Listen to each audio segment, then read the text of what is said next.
And a pleasant good evening. Welcome to the Panther Pit as we get set for senior night here at the Pit, the final regular season night of high school football in the state of North Carolina.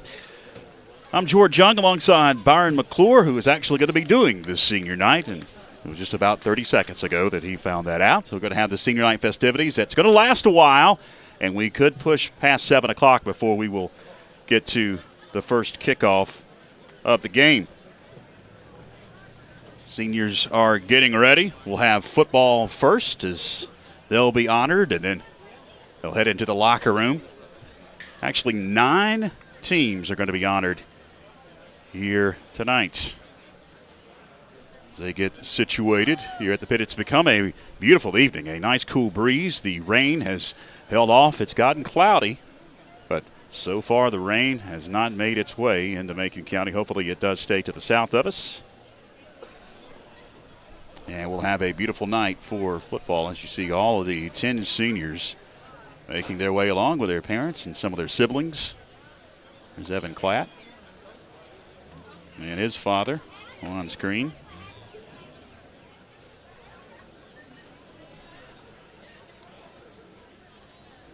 Don't believe they've ever honored this many seniors at a football game. It's 9 individual teams.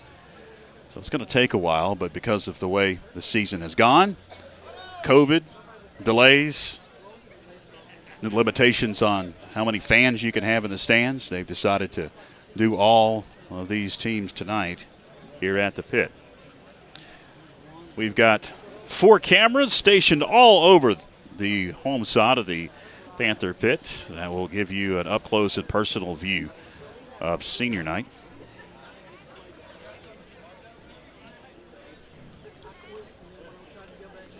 Rhonda Blanton has coordinated everything. I don't know if we got a shot of her.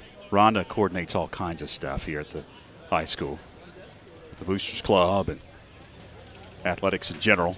She is orchestrating this, and this is a massive undertaking. We've got family and student athletes from about the 30-yard line all the way down past the goal line on the right.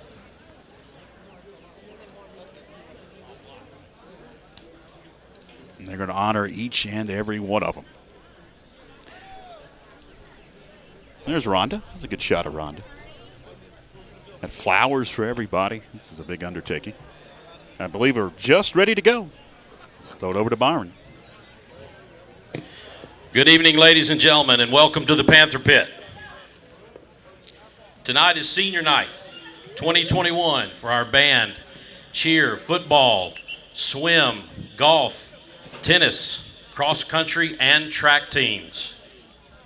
Franklin High School would like to say thank you to all the seniors being recognized tonight. We would also like to say thank you to the families of all of the seniors as well. Thanks for all you've done for Franklin High School, and we wish you the best of luck in the future. We will start tonight with our football team so they can go ahead and get ready for tonight's game. I will announce the name of the senior, followed by their family and friends in attendance.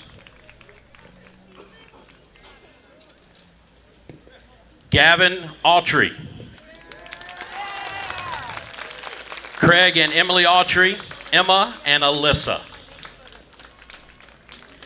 Brandon Berger. Melinda and Dennis Carpenter. Camden Cochran, son of Darren and Jessica, Patricia and Tommy Cochran, Brenda and Carlton Wright. Braden Cody, with Brian Cody and Tammy Watson.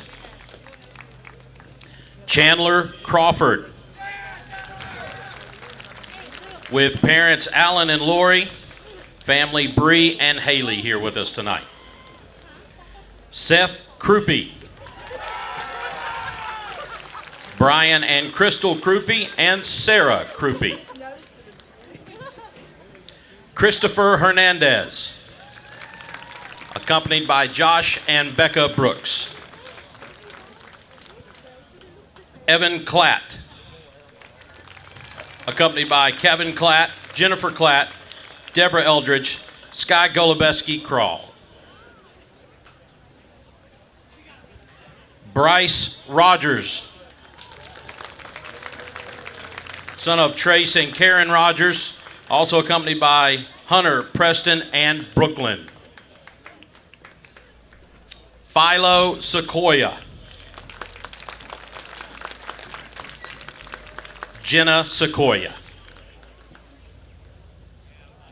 Ladies and gentlemen, that's our 2021 Franklin football seniors.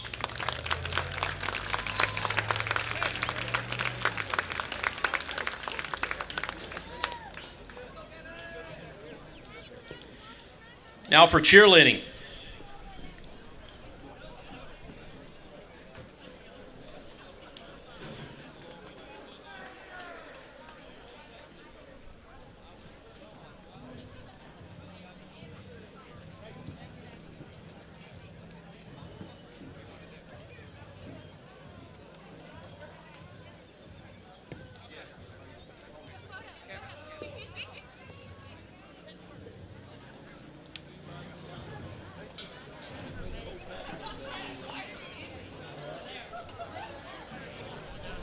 Cheerleading, Miss Madison Phillips, Mandy and Michael Phillips.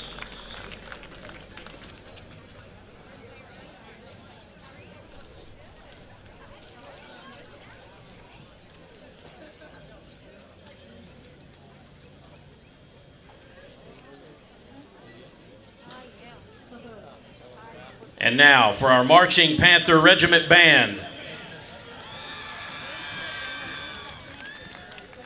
Elijah Alderman with Buddy Huckabee. Emma Audette, Mother Kristen and Grandfather Luke Audette. Haley Coker, Mother Megan Coker and Father John Coker. Miriam Deal, Mother Tamara Deal and Father Don Deal. Kaylee Harris, Mother Leanna Harris and Father CJ Harris.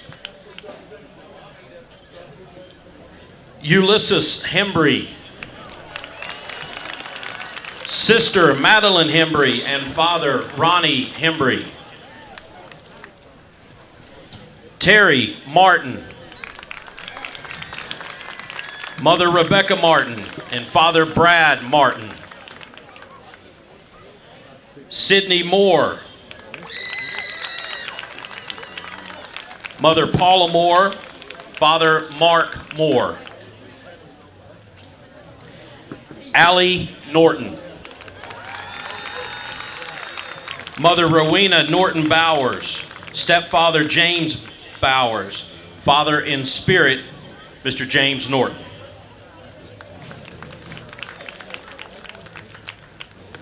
J.D. Valentine, with his mother Tawana Valentine and Father Virgil Valentine Sr.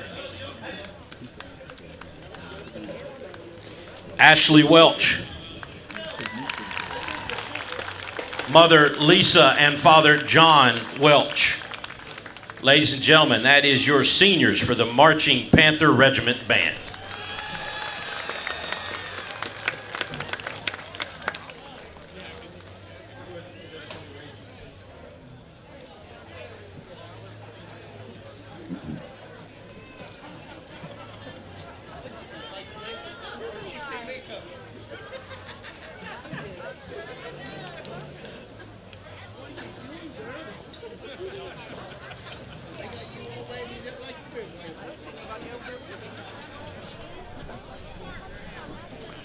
And now, ladies and gentlemen, for your cross-country seniors.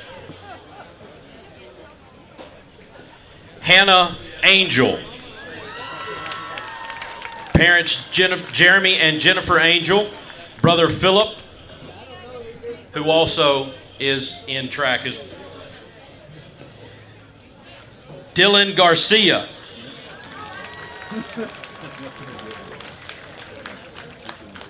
Brian Hooper and Astaria Garcia Hooper.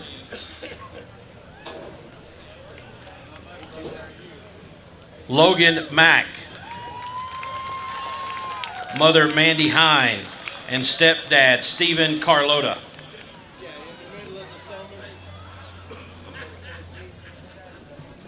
Ethan and Nathan Stamey. Parents Brian and Heather Stamey. Ladies and gentlemen, your cross-country seniors.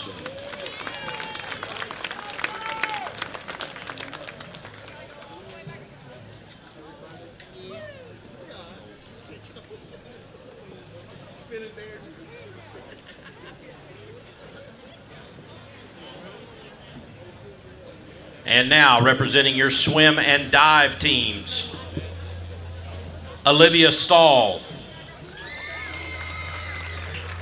Angie and Chris Stahl, Michael Frazier, Mike and Gina Frazier,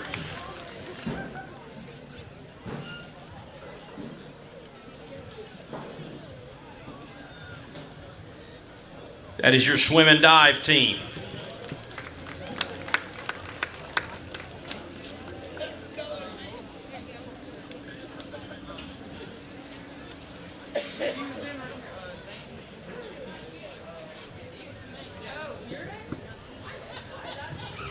Golf,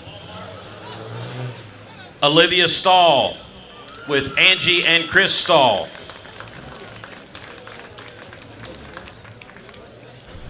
Mason Williamson, Jeffrey and Jody Williamson.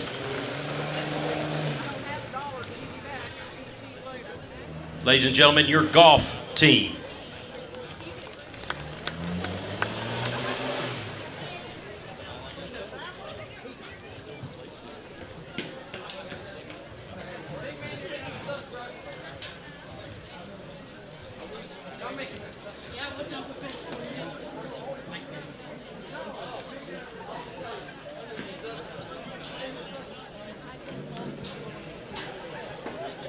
Ladies and gentlemen, the track seniors. Anna Tassinger. Parents John and Julie Tassinger. Jake Tat. Dad Ira Tat. Maria Scrow. Parents Kevin and April Scrow.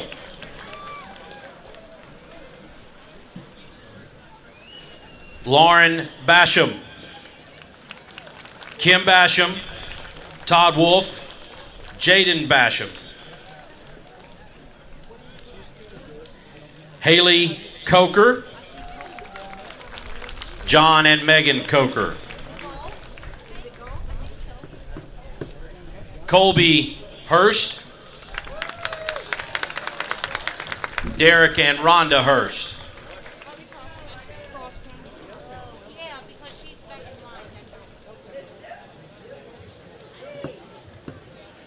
Ethan and Nathan Stamey. Parents Brian and Heather Stamey.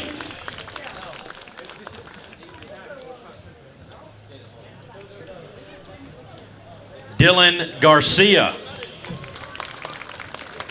Brian Hooper and Astaria Garcia Hooper.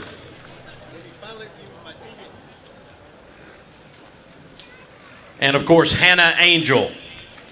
Parents Jeremy and Jennifer and brother Philip.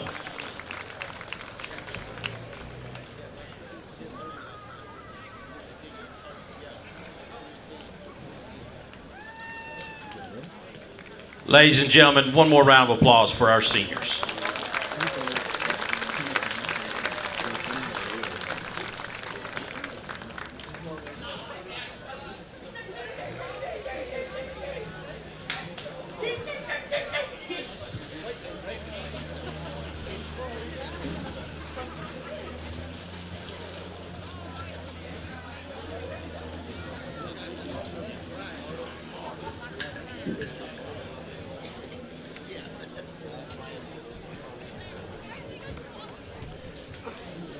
fans, we've got a couple more teams that we're going to be honoring here. Stay tuned. We've got wrestling and tennis coming up as they get into position. Is that it? All right. Well, I've been told that that's it. We were told that there was 2 more teams, but evidently that is not the case. They're going to have the playing of the national anthem here in just a few moments as the band is taking the field. A little shorter than we had anticipated because we actually had 3 other teams. There were a total of 9 that we thought that they were going to be honoring, but they're not. Thanks for joining us here on YouTube Live and Facebook Live for the Senior Night festivities. So we have the playing of the national anthem. We will then take a break, come back. Byron McClure will rejoin me, and we'll break down tonight's matchup, Smoky Mountain and Franklin. These 2 teams, both, will be packing it up after tonight and looking ahead to the fall season as both teams will not be making the playoffs. Franklin at 3-3 and Smoky Mountain at 2-4. Band socially distant on the field. This is the first time they've been on the field. Marching band was delayed and then canceled because of poor field conditions. They couldn't practice adequately in January and February because of mud and muck on the practice field, and so they ended up canceling what they had planned for the spring season. But Buddy Huckabee has got them out there, and we're going to have the playing of the national anthem very, very shortly. Good job again, Byron. 3 seconds notice, and you were over there reading the lineup. Yeah, I had one obvious misread. I'll let you at home figure that out. I think George knows what it was, but probably wasn't paying attention. I have no idea. Well, I will say this. Good evening, ladies and gentlemen. Impromptu business we're in, isn't it? Welcome to the pit. Yeah. I hope I didn't miss anyone, and if I did, I sincerely apologize. But I think we got all the teams, George. Did a good job. All right, here's the national anthem performed by the Panther Marching Regiment.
Great rendition of our national anthem by the Panther Marching Regiment as we inch closer and closer to kickoff. We're going to take a break.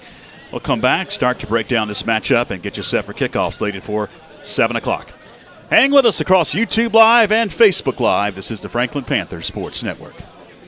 Planning a kitchen or bathroom remodel? The first call you need to make is to Anders Custom Woodworking. Tim Anders specializes in custom cabinetry and granite countertops for kitchens, bathrooms, offices, and entertainment centers. From the large kitchens to the smallest bathrooms, Anders Custom Woodworking will make sure your specific needs are met. Give Tim Anders a call at 828-342-4222 for a free estimate today. Why are the prices for filing taxes so confusing? You might file for free or pay over $100. And on some sites, you won't even know until you've entered all the information and survived the upsells. 1040.com is different. File your taxes for $25. One flat rate for both your federal and state taxes takes the guesswork out of filing. That's taxes for $25 at 1040.com.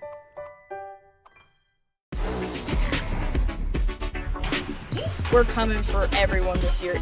Hi, everybody, and welcome in to another night of Franklin Panther football. Yes, complete.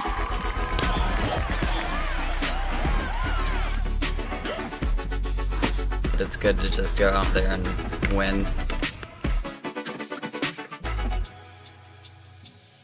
Located at 461 Highlands Road in Franklin, Carolina Junction Power Equipment is your local stop for lawnmowers, blowers, chainsaws, weed eaters, and all parts and accessories. Carolina Junction Power Equipment is also your local power sports dealer. They sell Can-Am side-by-sides and ATVs, plus have a full service shop for all of your power equipment and power sport needs. Give them a call at 828-369-9655 or come by today to see the largest selection of inventory around. When it comes to filing my taxes, I don't have time for complicated pricing tiers. Give me taxes for $25 at 1040.com. One $25 flat rate means I don't have to worry about any price hikes, even if I start me a side business, like professional horse breeding. At 1040.com, file your taxes online for $25. State returns included. It's that simple. One flat rate, as flat as the open range.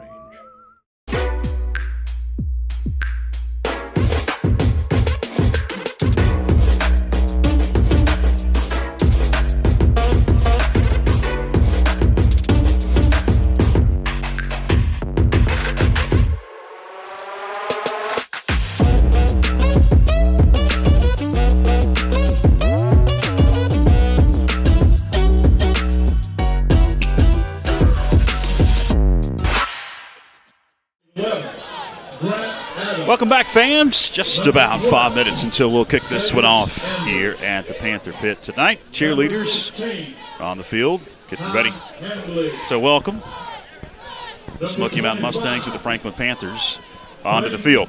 One thing to note, Mike Wood not with us tonight. He's enjoying a whole week and weekend in Augusta, Georgia. Had a little golf tournament I've been told about called the Masters. Have you heard of that tournament before? Once or twice. Yeah. So we won't have him on the sidelines, so we won't be in the middle of the toss of the coin that's just about to take place. But we'll let you know who won the toss and who's going to receive the opening kickoff. Panthers and Mustangs come in. 3-3 are the Panthers. Mustangs 2-4. Smoky really struggled early on in the season, able to get a win last week in the conference against East Henderson. Franklin did not get a win. They lost to Pisgah Black Bears here at the Pit last week. And let's talk about this game. So we got a few minutes here. Last week, it seemed like, and Coach Brooks talked about it this week, if the Panthers would have been able to capitalize on those early mistakes by Pisgah, they could have gained control of that ball game. It just didn't happen.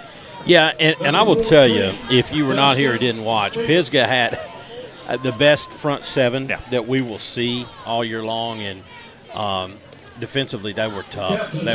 I think we ended up with maybe less than 30 yards rushing on the night.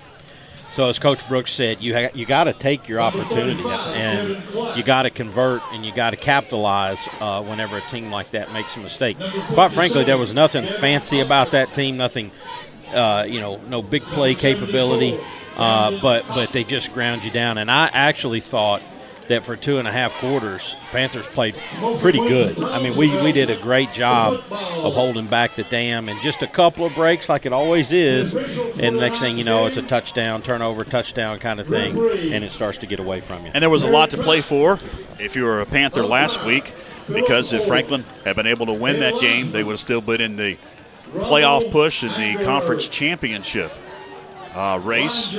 With that loss, it eliminated them. And last night, the Hendersonville Bearcats defeated the East Henderson Eagles. And because they beat both Brevard and Pisgah, they play tonight. Doesn't matter who wins that game. Hendersonville has wrapped up the conference championship, and they'll get an automatic berth into the 2A state playoffs, which begin next Friday night, April the 16th. Panthers are about to come onto the field. You see the Smoky Mountain Mustangs. Jasper is right in the huddle on the opposite side. Smoky Mountain Mustangs have made their way. They'll bring the giant American flag onto the field. And here come the Panthers. Both these two teams take the field with the only thing to play for is pride, and it's the Battle of Cowie Mountain. And you've got a couple of sons that know a lot of folks in the Silva area, know a lot of folks that go to Smoky Mountain High School, and they've both said to you they think that the rivalry's back. Yeah. My oldest one was around some of the kids that are playing tonight over there in the blue and white. He's been friends with them, known them for a long time, and he said, I don't know, Dad. He said, seems like this rivalry hasn't been that much the past couple of years. He said it was pretty chirpy from what I heard. There was some promises being made about what was going to happen, and maybe a little bit of ill feelings on both sides. That makes for a good rivalry, and this game obviously geographically sets up to be a rivalry naturally. Maybe the intensity has not always been there year after year here recently in football, but according to my son, what 17-year-olds know, they said it sounded like it might be a good one. Franklin's going to kick off to the Smoky Mountain Mustangs as we are pretty much on time, just about 7 o'clock. There was a question as to whether or not this game will be delayed because of all the senior night festivities, but we're going to get this one underway. The final regular season night in the state of North Carolina for the spring season, as Munoz will tee it up to kick it away with the Smoky Mountain Mustangs. Dustin Stevens, a 4-year starter for the Mustangs, will stand back at his 5-yard line awaiting the opening kick from Munoz, who has teed it up, waiting for the official to give him the signal. On a beautiful night for football here at the Panther Pit.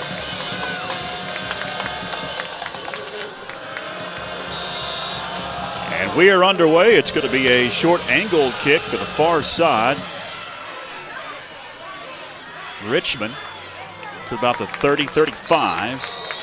He is going to be snowed under there. Rhett Richmond, a sophomore for Coach Ricky Brindley.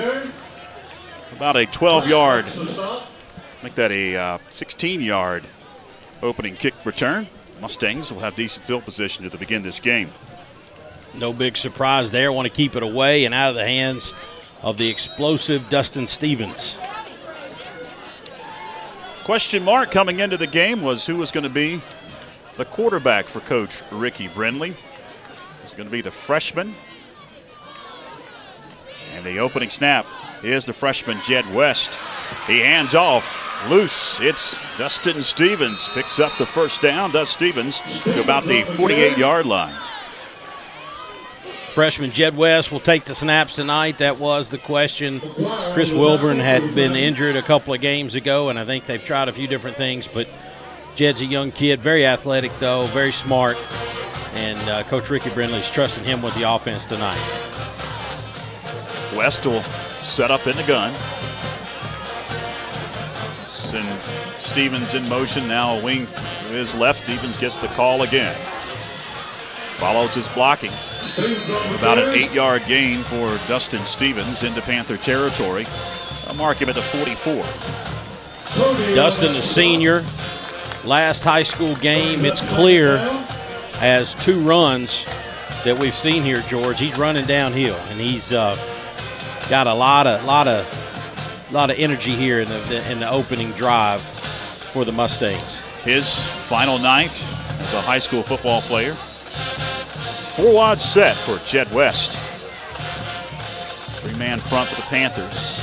West being chased, flushed out, and heaves one out of bounds. As Braden Cody went up to try to intercept that one, he was out of bounds if he would have come down with it. Going to bring up 3rd down and 2 for the Mustangs. Jed West running for his life. Cameron Cody in pursuit. Big number 50 for the Panthers. Part of a solid defensive line there with Autry, Brandon Berger.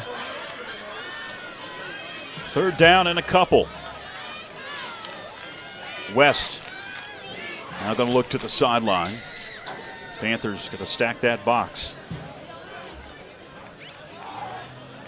Walk up a linebacker. He backs off as the hand goes to Stevens. Stevens upended at the sticks. We'll see where they mark him. It looks like he's got enough for the Smoky Mountain first down, but we'll wait. They'll move the chains as Evan Klatt, a senior, able to upend him, but it's enough for a Mustang first down. Not a big surprise. I say Ricky Brindley's putting his trust in the hands of Jed West. We all know that it's number 14 he's putting his trust in. It's finding different ways to get the ball to Dustin Stevens is what it's about tonight. First down for the Mustangs at the Panther 42, hand to Stevens. Stevens caught up after about a 4-yard gain. That'll push it to the 38-yard line. Gain of 4 for Dustin Stevens as we tick under 10 minutes left. Opening quarter. Glad that you're with us. YouTube Live, Facebook Live on both platforms tonight. If you haven't already, go ahead and subscribe to our YouTube channel. And like our Facebook page, go ahead and share our post. We, a lot of folks chiming in on our Facebook feed. Appreciate you watching. 4-yard gain, 2nd and 6 now as Stevens will settle next to West. He gets the call. Stevens caught up in the backfield and going nowhere. Host of Panthers in on the tackle, led by Brandon Berger. Loss of a couple for Stevens. It's going to bring up 3rd down and long, 3rd and 8. Cameron Cody got to him first. Ty Hanley got to him second. Finally, the tackle made there. But watch there, Cameron and Ty coming around, and finally it's Grant Adams and Brandon Berger that bring him down. And that's what it's going to take tonight for Dustin Stevens. Not only fleet of foot, but a very strong, compact back is Dustin Stevens. 3rd down and 9. West drops deep, fires one, complete, but going nowhere. Tackled in line of scrimmage. Darian Bird had no chance. 4th down.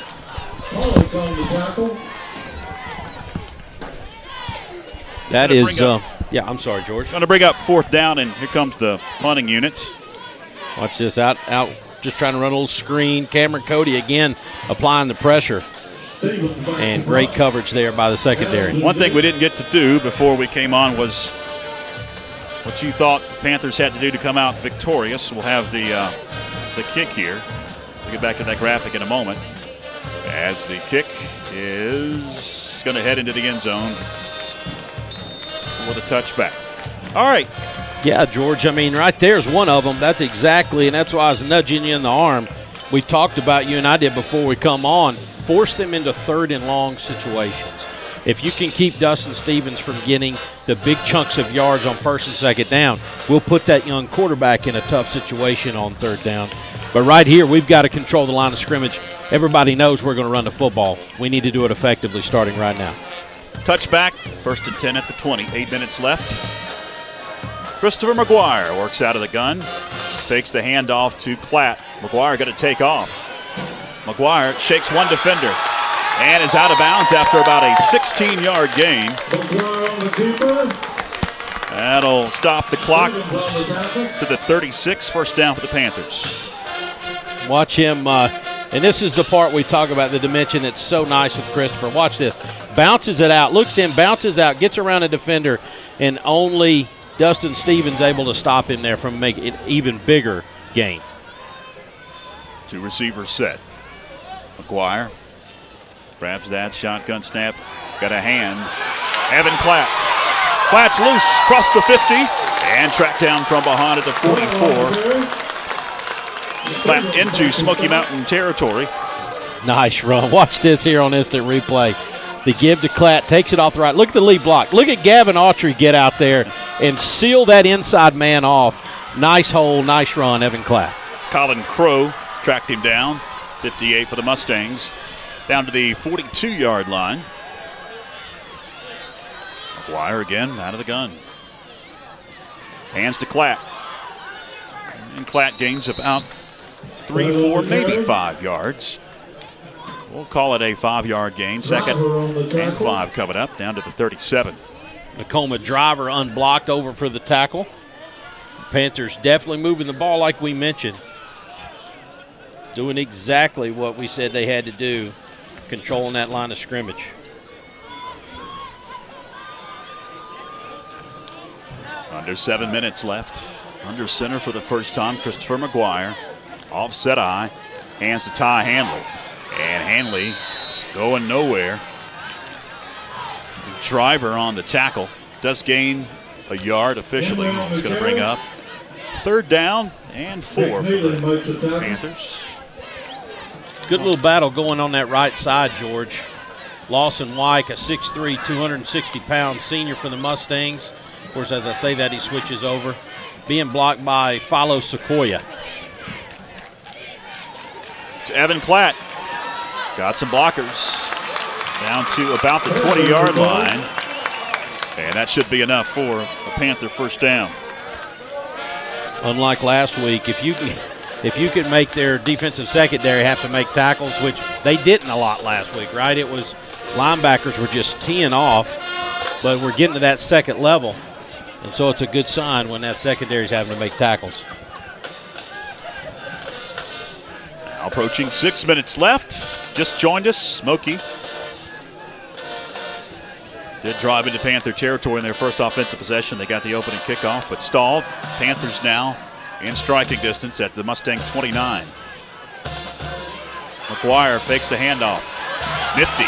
Turns the corner. McGuire tiptoes out of bounds at about the 15-yard line. That's going to be enough for another Panther first down. Puts it in the gut of his running back right here at the mesh point. Watch him pull the linebackers in, then pulls it back out, goes around the right side. And again, this is a dimension we have not seen a lot over the years from Franklin quarterbacks, just the speed to get out and make such a big positive gain out of that play. First down and 10 at the 16.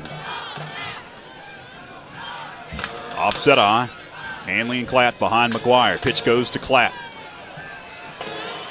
Turns it up.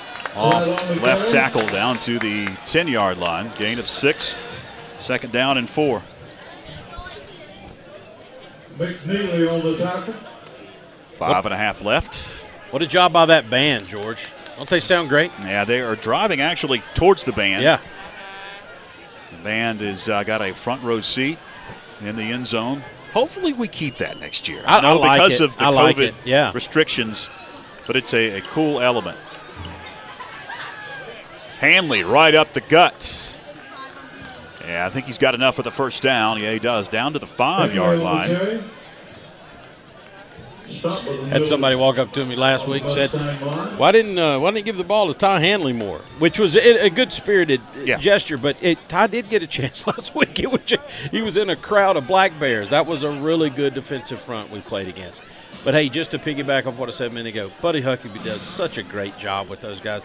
The couple of games we've not been on the air and I've went and listened to them, they're awesome. 1st and goal for the Panthers at the 5-yard line. McGuire's shotgun. Got a hand to Klatt. Klatt sees the end zone and finds the end zone. Evan Klatt 5 yards out. And the Panthers strike first. There goes the cannon. It's 6-0. 4:25 left here in the first quarter. It's a simple handoff, and credit to offensive line, Byron, is able to find a little bit of a seam right up the gut. Well, they read our script, didn't they, George? I mean, we put them in a 3rd long situation. Offensive line just dominated that series. Results in a Klatt touchdown. Munoz on to attempt the extra point. Out of the hole to Christopher from McGuire. He gets the hold down. And it is no good. It was a bad snap. Oh, check that. It wasn't McGuire. I saw 2. That was Crawford. Yeah. That is your holder. 6-0. 4:25 left here in the first. We'll take a break. Hang with us on YouTube Live and Facebook Live. Back after this. Sports Zone is your everyday low-price sporting goods supplier. We have the sports gear every athlete needs to be successful, from cleats, equipment, and protective gear to complete uniform sets. We even offer screen printing, laser engraving, and embroidery, as well as custom alterations and sublimated printing right here in Franklin. Don't race out of town to find the performance gear you need. We've lowered our prices throughout the store to give you the opportunity to shop local and score big. See you at Sports Zone. Welcome back, fans. Munoz set to kick it away. A nice opening drive for the Panthers as they got the ball after Smoky stalled on their offensive possession to begin the game. They got the opening kickoff to the Mustangs. Munoz approaches. Did I hear whistles? Yeah. Yeah, they blew it dead. Your kicking coach right here, your last words to Munoz are do not kick it to 14. That was his only instruction. So you notice he kicked it down the middle of the field. He just sort of tried to pooch it in between there.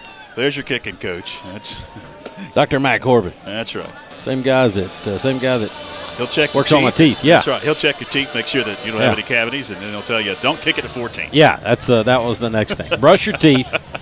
Don't eat too much sugar, and don't kick it to 14. We'll try this again. Munoz to kick. Stevens is deep. Dustin Stevens stands at his 10-yard line. And we'll do it again. Munoz puts it in the air, angling it near side, and a fair catch going to be called at the 25-yard line on Darian Bird. So the Mustangs will take over right there. Interesting. Yeah. Makes me wonder if Darren knew exactly what was going on right there. Speaking of a specimen, Darren is a specimen himself. He 6'1", 205. Good-looking football player out there.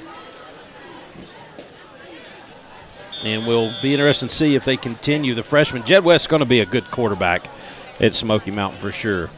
9th grade it's a tough time to come in and start against a rival. They'll spread the field. West heaves one. Playing center field. And picking it off. Christopher McGuire.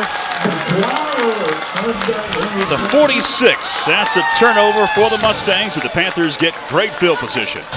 Well, just trying to get it to another athlete other than Dustin Stevens. And it's funny, we just mentioned Bird, so why not have him run down the field? Not a bad-looking throw, just sort of hung up, and Christopher looked like a center fielder there just waiting on it to drop out of the sky. Just like that, the Panthers get a turnover, the first of the night for either team, as we approach 4 minutes left in the opening quarter.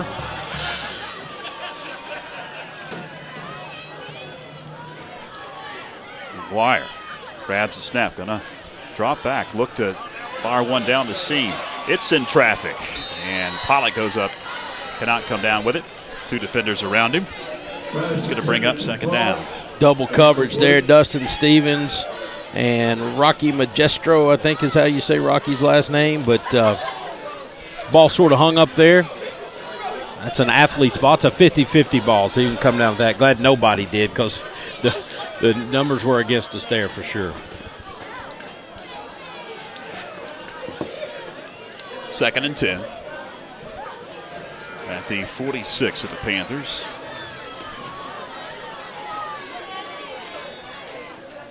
Klatt right up the middle to the 49. Two-string tackle by McNeely. Isaiah McNeely, another freshman.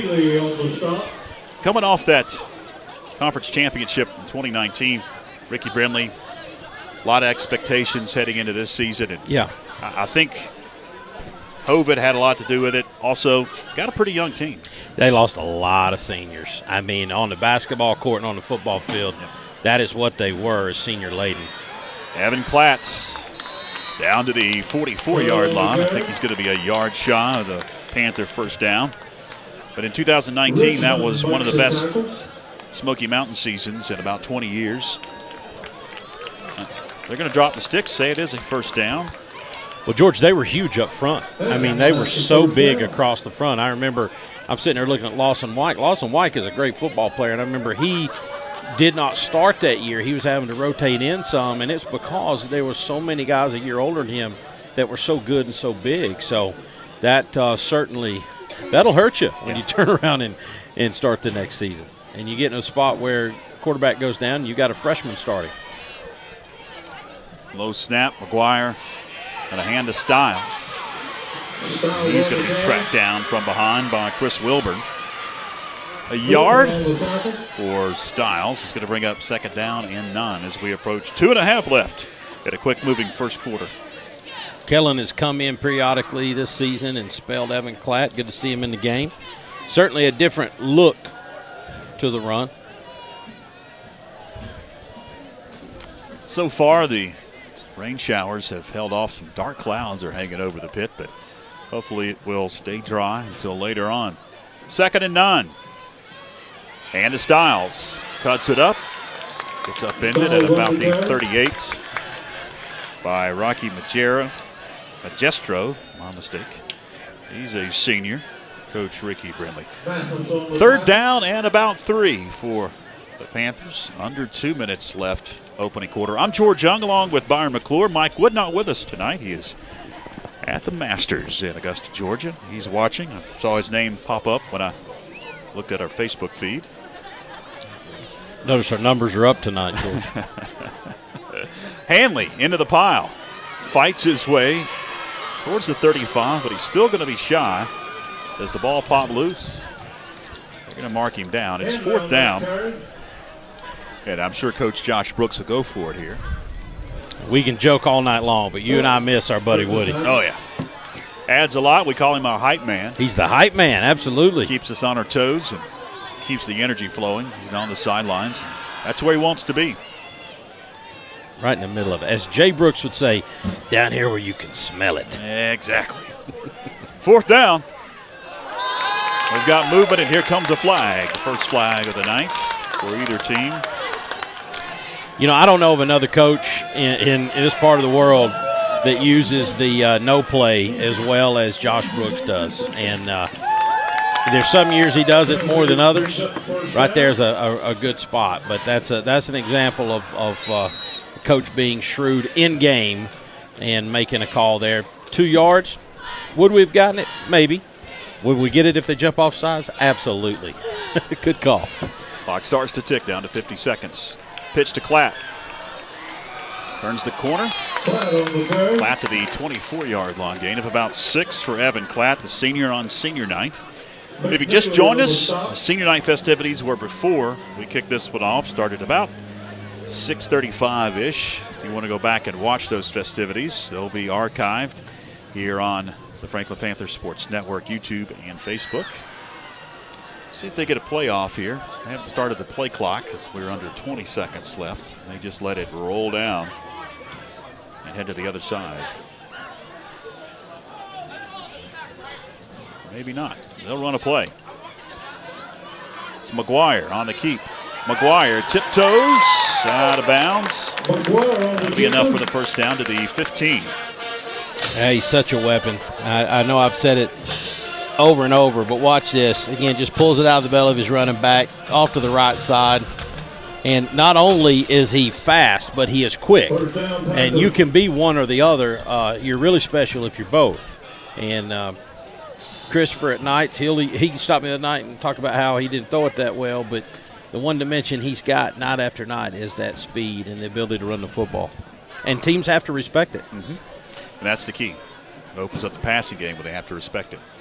First down, hand to Klatt. Klatt to the 5-yard line. As the horn sounds, that's going to do it for the first quarter of action here at the pit. 6-0. Panthers threatening. We come back here in just a few moments. Hang with us. Filing your taxes should be simple, but some sites' pricing tiers are a mess. Try taxes for $25 at 1040.com. One flat rate means upfront pricing for federal and state taxes. 1040.com. Sports Zone is your everyday low-price sporting goods supplier. We have the sports gear every athlete needs to be successful, from cleats, equipment, and protective gear to complete uniform sets. We even offer screen printing, laser engraving, and embroidery, as well as custom alterations and sublimated printing right here in Franklin.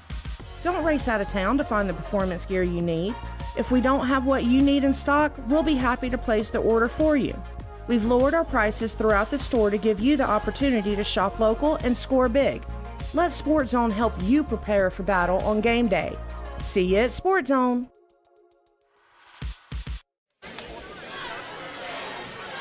Second quarter about to begin. 12 minutes up on the scoreboard. Panthers threatening at the 5-yard line. They can get a first down at about the 2.5 or so. Up 6-0. Looking to tack on some more. Look at those big linemen going out through there, George. We've got 4 seniors tonight on that offensive line. Philo Sequoia, Bryce Rogers, Gavin Autry, Camden Cochran all be leaving us after this year. But see, big 65. He's a hoss. He's just a sophomore. Just a sophomore. Maddox Walden. Second down and 3. Pitch to Klatt. Dives to the end zone. He is about a half-yard shy, but it'll be first and goal for the Panthers. As Klatt is able to, I'm going to mark you back at the 1. Klatt's able to dive and almost make it to the goal line. Slid in low. That knee caught the 1-yard line. Wouldn't be surprised here to watch one of those situations where Christopher pulls it out and tries to take it himself. We'll see. Hand to Klatt, and he's in. The senior on senior night scores from 1 yard out. And the Panthers are up 12-0. See if they go for 2. Looks like they will, as there's the replay of the score. The wind picks up here at the Panther pit. Cheerleaders are hurling those little footballs into the stands. Panthers will be going for 2.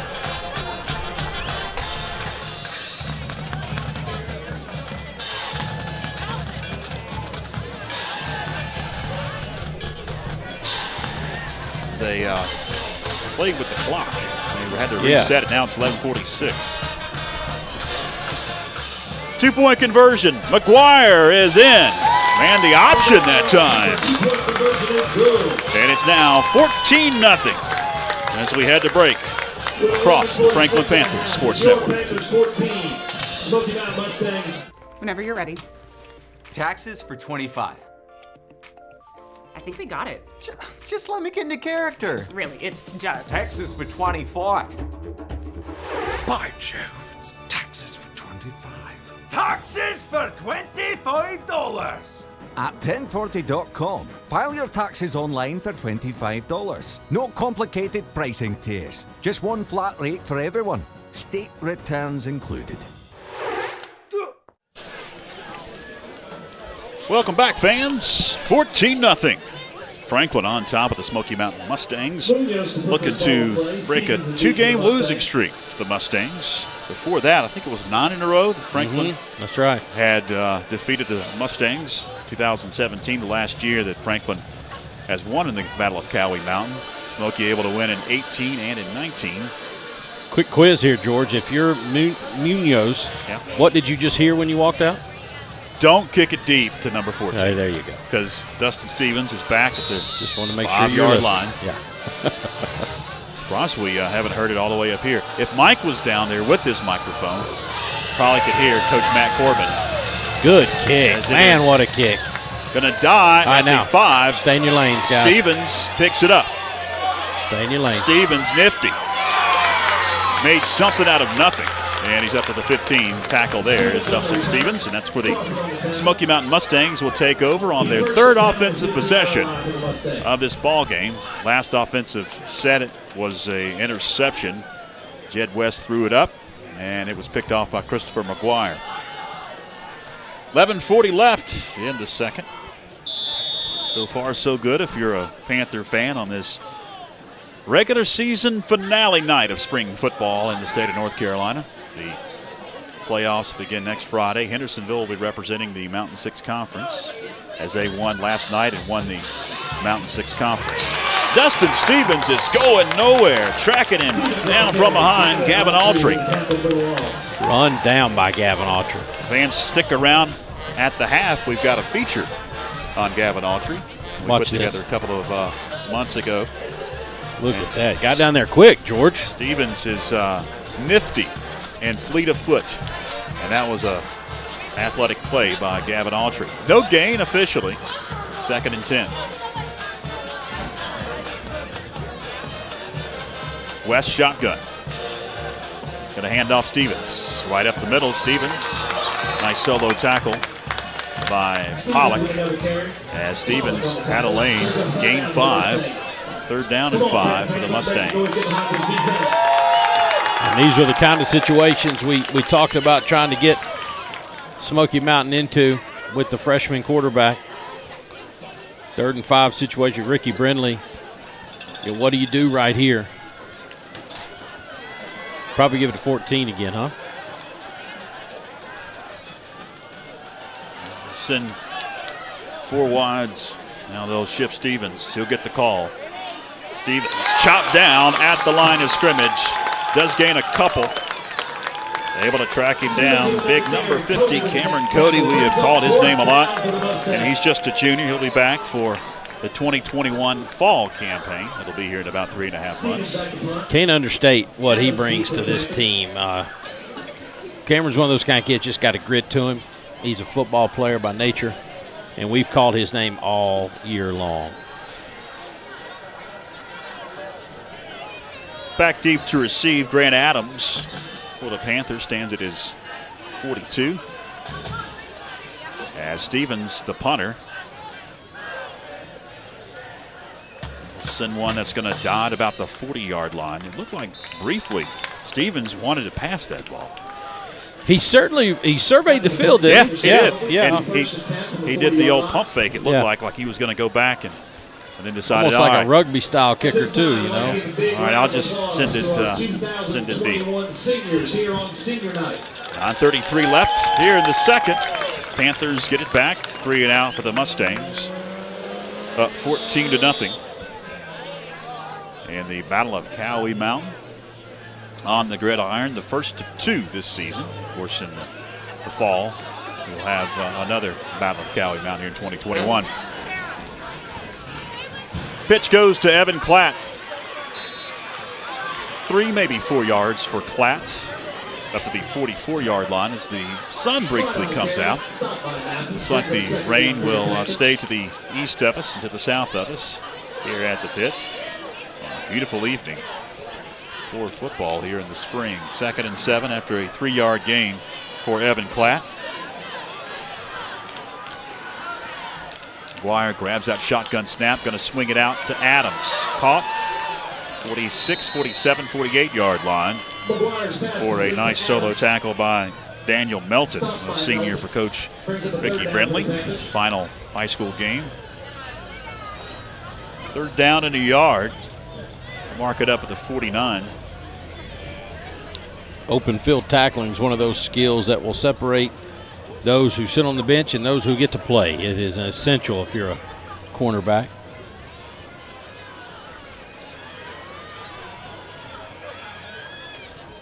Hand to the trailing back. Klatt able to pick up the first down.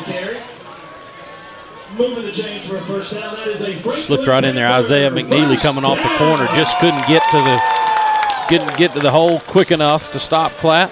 Panthers continue clock running. This is you and I have watched us win a lot of football games in this style, just grinding it out, clock running, taking 4 or 5 minutes to score touchdowns. This is Panther football. Classic Josh Brooks offense, for sure. Fumble on the snap, that is not classic. That is not classic. Josh Brooks offense. It looks like McGuire is able to recover it. He does at the snap. And that's one thing that I know in the offseason, the brief offseason that they'll have, that they're going to continue to work on. We've seen a lot of quarterback-center exchange issues this season. I guarantee you, Coach Brooks right now would look at me and say, I don't have a play that calls for the guys to fumble it and let's lose a yard. I don't have that play in my book. Did gain a yard on the fumble, 2nd and 9. And Grant, or check that, that's Stiles. Kellen Stiles for about a yard, maybe 2. It'll be a 3rd down and 7. He's going to combine Grant Adams and Kellen Stiles and call him Grant Stiles, but that's his brother. So. That's his brother. First time Mustangs have put us in a little bit uncomfortable 3rd down situation, I believe, George. Yeah, 3rd down and long. About 7. Maybe a tinge more. Clock continues to roll as we're down to 6 minutes, 50 seconds remaining. Bootleg. McGuire in trouble. And it's a huge loss. All the way onto the other side of the 50. They'll mark him at the 49. Mathis with a sack. 4th down and about 15. And here comes the punting unit.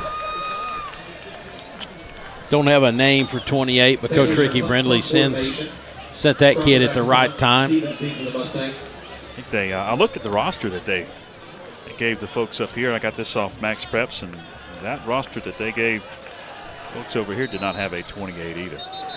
We've got a whistle, and looks like Coach Josh Brooks wants to talk things over. Franklin, timeout of the half for the Panthers. We'll take a break as well. Hang with us. 6:07 left. 14-0 Panthers. Back after these. Planning a kitchen or bathroom remodel? The first call you need to make is to Anders Custom Woodworking. Tim Anders specializes in custom cabinetry and granite countertops for kitchens, bathrooms, offices, and entertainment centers.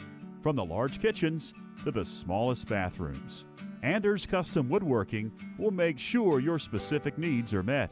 Give Tim Anders a call at 828-342-4222 for a free estimate today. 4th down and 15, punt upcoming. Coach Brooks called a timeout to settle down his troops after that sack and make sure you get a good punt off, because momentum can swing, especially in these rival games. You're up 14-0. You don't want anything strange to happen with 6 minutes left in the second quarter to possibly give Smoky some momentum. Chandler Crawford's done a great job punting the football this year. Yeah, he's really been a weapon. Gets off another good one. Yeah. He's going to roll. And going to be down at about the 2-yard line. Man, that was a great kick, George. Just kept it away. What do you think he was probably told? Don't kick it 214. And Dustin, that was to his right. Didn't feel comfortable going to get it. Was going to let it go. Yeah. And sort of checked up down there, and we're going to push him back deep here on about the 4. Mark him at the 4-yard line. We've seen a lot of that this season, and when I say that the kicker's a weapon, when you have the return men put their heels whatever yard line they've been told, and it goes over their head, and they don't even go back to try to catch it. That's what I'm talking about. Absolutely. When you can kick it over the return man's head. Absolutely. And we've seen that a number of times this season and next year as well. Stevens, he is loose, 15, nifty. Stevens still will not go down. He picks up the Smoky Mountain first down. A late flag comes in. Stevens will gain about 12 yards to the 15. Well, that's the most fun on a 1.5-yard gain we'll see tonight, maybe. Dustin spinning and turning and churning, but maybe a little bit extracurricular after the play. He's on that far side where the flag flew. The white hat is discussing who will let us know. Looks like it's on Franklin. On Smoky, yep, it'll be on Franklin. After the play was over, personal foul, late hit on the defense. 15-yard penalty, first down. The late hit on that far side, we really couldn't tell from our angle what exactly happened. We have a replay here. After the run and the penalty, that's a first down for the Mustangs. Maybe the piling on late there. I couldn't see who it was. But. Well, it is what it is. I will say this: a kid like Dustin, you can't take for granted the play's over. That is true. Never say die. He continues to fight. Pushes it out to the 31. Stevens again. He'll get the call. Going to push it with the far side away from traffic. Stevens knocked out of bounds at about the 46-yard line. Smoky Mountain fans want a flag, and then a late one comes in on the side judge. Well, we'll get a chance to talk about that run. Well, here it is. Watch this little cutback right here. Right across the face of the defender, and then you see an open space how good Dustin can be. And the question will be, was the flag for that hit at the sideline? Here comes the official. Sideline warning. Smoky Mountain. Just a sideline warning. Player first down. They wanted the late hit, and they got the sideline warning. Next one, of course, it'll be a 15-yarder, unsportsmanlike penalty. It'll be a first down for the Mustangs, and for the first time tonight, the Mustangs have something going offensively, as Dustin Stevens has been running like a man possessed. Good blocking up front. West grabs the snap, hands to Stevens. Gonna cut it left side again. Stevens upended after about a 3, maybe 4-yard gain. Brandon Cody Stevens on the carry. Will get under it Tackled by Cody. and Second down for stop Smoky him Mountain. after a 3-yard gain. 2nd and 7. Tall order, but of course, again, it's imperative to keep him hemmed in and give yourself a chance by putting him in a bad 3rd down position.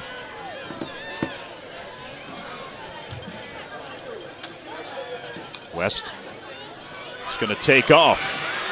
The freshman out of bounds at about the 45. He's still going to be shy. The first down does slip on that AstroTurf.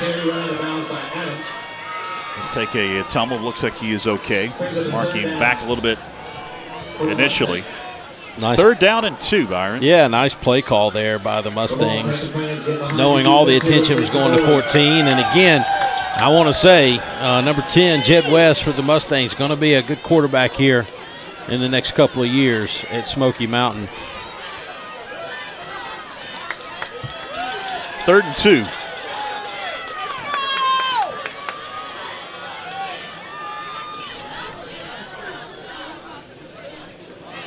And to Stevens. Stevens picks up the first down as he is tracked down after a 4-yard gain. Dustin having a fight of his life tonight. He's got a shoulder pad harness stuck out his armhole there. He's been dragged and tugged and hit. Well, Panther defense has been relentless. He's been the offense for Smoky Mountain. Fans, as we tick towards 4 minutes left here in the 2nd quarter, invite you to stick around at the half. We've got a couple of interviews for you. The wind picks up here at the pit. Oh, what a breeze. That feels good. Sure does. We're going to talk to Dwight Long, the girls' soccer coach. We're going to have a feature on Gavin Autry, too, so stay with us. West going deep. Far side overshoots his intended receiver. He's going after Stevens. Well, past Stevens' position. It'll bring up 2nd down and 10. Dustin never saw it, and after the first interception, Jed was not going to throw that where a Panther could get to it. He was going to take his chances of having Dustin find it way downfield. 2nd and 10. 3:56 left here in the opening half of action. Glad that you're with us on YouTube Live and Facebook Live. West waiting the snap, grabs it, gives it off to Stevens, and Stevens going to be shoestring tackled behind the line of scrimmage. Gavin Autry able to track down a little bit of a shoestring and drag him for a 1-yard loss officially. It's going to bring up 3rd and long now. And George, did you see right here, Dustin Stevens, you're right, he is the offense. He is the workhorse, and he is taking hit after hit and pull after pull. What we don't show on this replay, just a few seconds later, he is on his knees trying to get some air. He is he's been the man for Smoky Mountain thus far. 4-wide set on 3rd and 11. West deep in the pocket, flushed out. West is going down.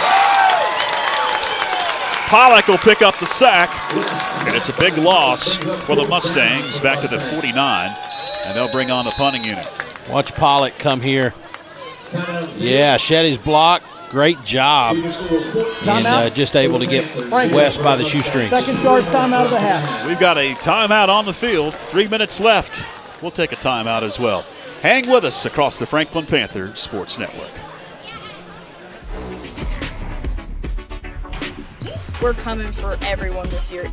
Hi, everybody, and welcome in to another night of Franklin Panther football. Yes, complete.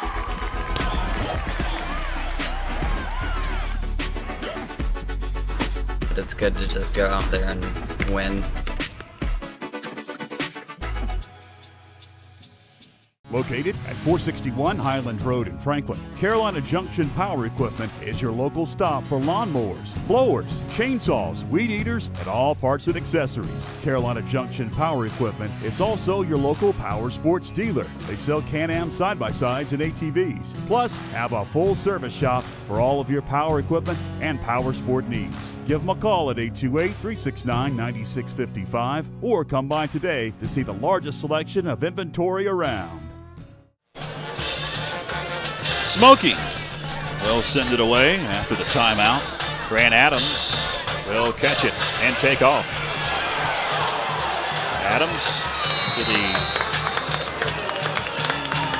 19-yard line officially. I didn't know if he called for a fair catch. That's normally what happens, especially inside the 20-yard line. But Adams able to gain a few, and it's going to be 1st and 10 at the 18 for the Panthers. 2:50 left here in the second.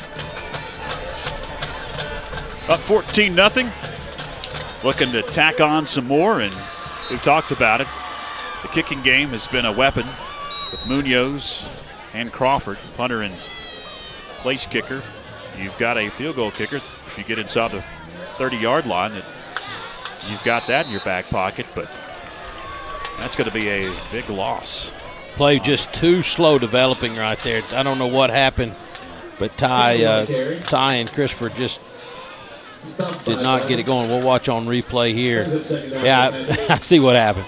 The back and Ty almost ran into each other. So just a second timing like that off gives that defensive time to react.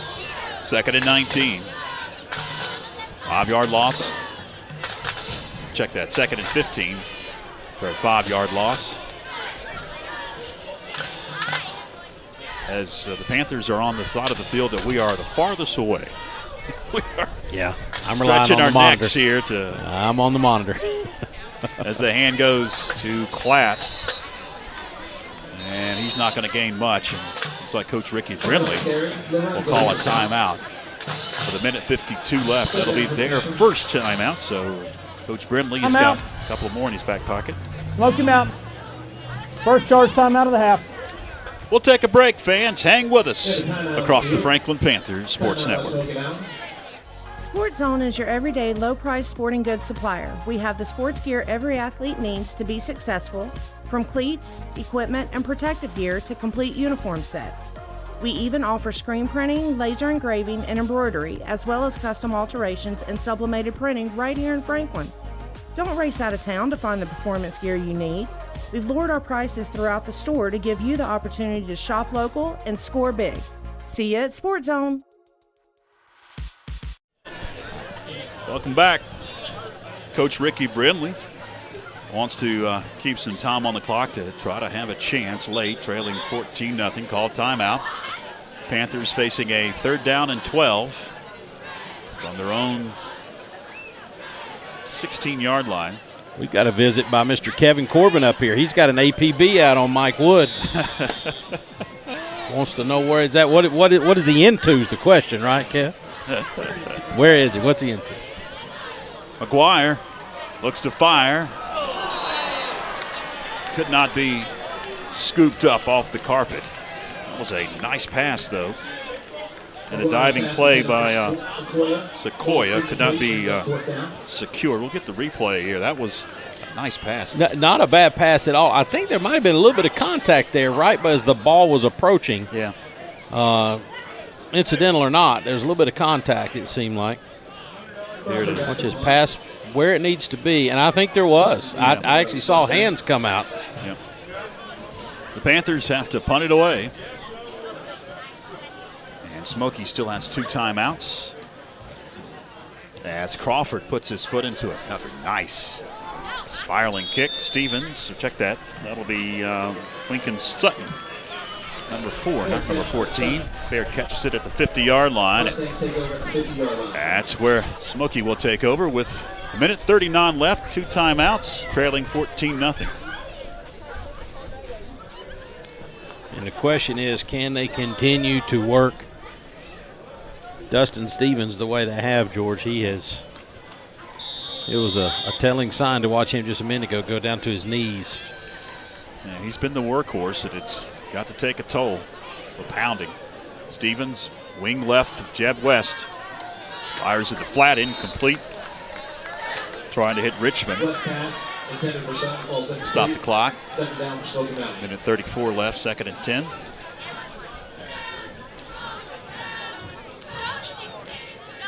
George Young, Byron McClure. Mike Wood not with us tonight. He's enjoying the Masters. He's watching. We miss him, though. Shotgun for West and company. And to Stevens. Kicks it out. Stevens, though, going nowhere. He's going to be tracked down by Pollock. Great job by Keegan Pollock. We've called his name a few times tonight. Watch him just stretch this play out. Watch this. Watch it. Just push him on out there. Push him on out there. Nice tackle. Gets his head in front of the player so he can't turn back around him. And great job by Keegan Pollock. 60 seconds left. 3rd down and 9. One of those good spots for Franklin. No backs in the backfield for West. It's going to be flushed out of the pocket. Heaves one as he was hit. Got a receiver. And it's incomplete. Wow. McGuire on the coverage as that one was tipped in the air. Brett Richmond almost came down with it. I'm just going to say hats off to the freshman. He was tripped as he threw that and almost got it completed down there. Watch this as he's flushed out of the pocket. You're going to see the pressure by Ty Hanley. He gets him right at the end, still floats it up enough. And just, you can't throw that ball any better, to be honest with you. Just over the outstretched hands of Christopher McGuire. Luckily for us, incomplete. Jed West has a bright future. He's just a freshman. 46 seconds left. That'll stop the clock, and Smoky will punt it away. Nobody back deep to receive for the Panthers. As Dustin Stevens, the do-it-all player for the Mustangs, will punt this one, and it's going to be down at about the 1-yard line. Panthers pinned deep with 36 seconds left. And I'm sure we'll see just a couple of quarterback sneaks or runs. Something to get it out of the both teams ahead of the locker room. Danger zone down there. Now you definitely have to worry about a center quarterback exchange because no question. If it's a fumble, it's most likely going to be in the end zone. No question. It is on the goal line. Great shot there. You know, we run that little quick hitter up the middle, the little midline play, or something like a trap or something, just to get the ball out of our way there. Ty Hanley. Yep. Hanley on the carry. He'll get it out of the end zone to about the 3-yard line. That may do it. Or as George Young would say, the shadow of our own goalpost. And if the sun was setting, it would definitely be shadows. We saw that in the game last week. Yeah. A lot of long shadows. My dad made a comment about that. He was watching. You know, football's just not made to be played in the spring. No, shadows are just too long. Yeah, it looks weird. I agree, Mr. Young. Absolutely. What it just looked weird. I agree. That'll do it. Franklin Panthers 14, the Smoky Mountain Mustangs 0. At the break, Franklin and Smoky are not in a good one. Panthers up 14-0 here at the break as both teams headed to the locker room. Fans, stick around. We've got a couple of interviews. Feature on Gavin Autry and also an interview with Dwight Long, the girls' soccer coach, as they were supposed to play this evening, but that game got canceled this afternoon due to some COVID issues. Raven Gap was supposed to play Franklin over at Naked Middle School, but that game got canceled. Another game coming up on Monday night against the Smoky Mountain Mustangs at Naked Middle School. Actually going to be the first broadcast of women's soccer for us here on FPSN. That'll be Monday at 7. So we're going to talk to Coach Dwight Long here in just a few moments, talk about that game and the season so far. Hang with us, fans. More to come on YouTube Live and Facebook Live. This is the Franklin Panther Sports Network. Planning a kitchen or bathroom remodel? The first call you need to make is to Anders Custom Woodworking. Tim Anders specializes in custom cabinetry and granite countertops for kitchens, bathrooms, offices, and entertainment centers. From the large kitchens to the smallest bathrooms, Anders Custom Woodworking will make sure your specific needs are met. Give Tim Anders a call at 828-342-4222 for a free estimate today. Why are the prices for filing taxes so confusing? You might file for free or pay over $100. And on some sites, you won't even know until you've entered all the information and survived the upsells. 1040.com is different. File your taxes for $25. One flat rate for both your federal and state taxes takes the guesswork out of filing. That's taxes for $25 at 1040.com. Welcome back, fans, here at the half. George Young now joined by the head coach of the girls varsity soccer team here at Franklin High School. Dwight Long joins us here on the track. And Dwight, just like every team this year, you've had to deal with some adversity with the coronavirus, a shortened season, all the coronavirus pandemic rules that have been set forth. Everybody's pretty much in the same boat, but you told me before we came on here that you had some other adversity that you didn't expect. You've got some girls that are playing in positions maybe they didn't expect to be coming into the season. You guys are still searching for that first win, but got a big game coming up on Monday. Absolutely, yeah. We got a big game. We're playing Smoky on Monday. That's a game we're looking to win at all cost. We're missing a couple of our players that we were expecting to have, and we've had to shift girls around. And ultimately, we're looking for that goal scorer. Our girls, they fight hard. That's one thing that everybody will come out and see on our field is the girls will fight hard. And other than that, we're just working on shape, structure, polishing up some of those little details that gives you the win.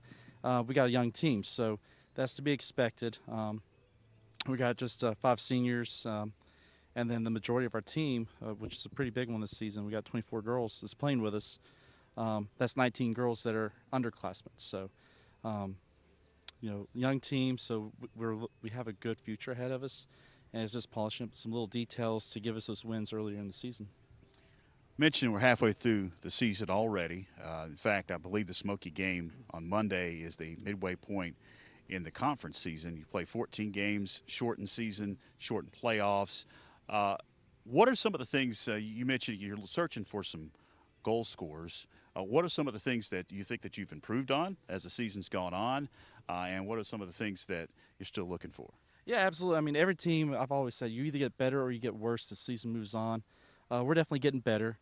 The shortened season, we didn't have those early games to really work out the kinks, so we kind of just jumped straight into play. So the girls have dramatically improved on the idea of being a team, working the trust. A lot of what we've done during the COVID season is independent. You go home, you do a study by yourself, you turn it in virtually, you stay in your room, you're very isolated. And a little bit that's translated over to our team because the girls want to do the whole job on their own. And we kind of just had this week we started doing this get out of my kitchen routine, which was like, if you got a girl on the sideline, let her do the fighting on the sideline. You be in a support role. And they started getting it. So now, come Monday, you might hear some girls screaming across the radio, like, get out of my kitchen. And that's just them saying, like, let me do my job here. You support me. And that's a huge improvement. Their teamwork's getting better. Our touches have gotten better. They're understanding their new roles. Like I said, we're looking for those new goal scorers. We got about 3-4 girls that want it. And it's just a matter of who's going to put that final polish on and get that goal in the back of the net. I would say we probably had about 2 to 3 games that we clearly should have won, and it was a lack of being able to finish and get the ball in the net that cost us those games with a tie or a loss. And midway point, we're going to come back around and we're going to have those things polished, and the goals put those wins up where we should have had them to begin with. Well, fans, coming up on Monday, you'll be able to watch the game against Smoky Mountain. It's a 7 o'clock first kick at Macon Middle School. You'll be able to hear it and see it here on FPSN, Facebook Live, and YouTube Live. Smoky Mountain, I'm sure that you have been able to scout them. What are some of the things that concern you heading into that game? With Smoky, the thing that concerns me is my team. What is my girls going to do? And, we're at the midway point. We haven't got that win yet. Hopefully we put one up Friday night. And, how are they going to come out in that game? Because I've always said when we've been good, last season, pre-COVID, we were 3-0. And, we left the game like, listen, girls, the worst team in the conference could beat you tomorrow if you don't take it serious. So I'm always more concerned about what my team's going to do, where their minds are. But Smoky, they've traditionally been very hard to fight. They fight hard. They want to beat us. It's a little bit of a rivalry. They've had some really good players in the past. They've lost those players as well. So they're in the same boat. They're trying to find girls to fill roles. And I mean, that puts us on an equal playing field in that aspect. But I think my girls are going to fight a lot harder, and that's what we're going to focus on is fighting and being a team, and that gets you wins. Well, since the conference championship and a playoff berth are not going to happen this season, as you finish the last half, what are you trying to build on for next year? All right, so this year we're going to try to shake things up for the rest of the season. It's like put those wins up, and definitely work on that team and possession and passing, and that's something that I've tried to bring to our program. Instead of playing boot the ball up and run the ball down and chase it, we try to possess and wear the other team out and slowly break a defense down. So, for the rest of the year, it's going to be like positions and passing, and hopefully we get that girl that wants to put the ball in the back of the net and getting her polished up so we come back into next season and we know who's where, and we can just focus on making what we got better and always improving. Well, absolutely. That's what every coach seeks every game. You can find something to improve on, and that's what you guys will be doing for the final 6 or 7 games that you got left here in the season. Monday fans, invite you to tune in here to this same channel, whether it's on YouTube, whether it's on Facebook. We'll have the game against Smoky Mountain, the first game in the 2021 season that we have broadcast here on FPSN.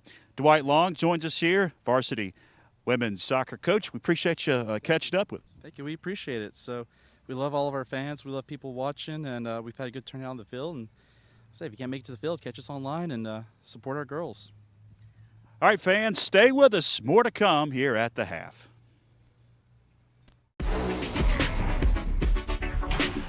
We're coming for everyone this year.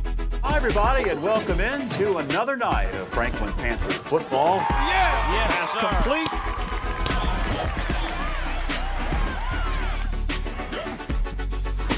It's good to just go out there and win.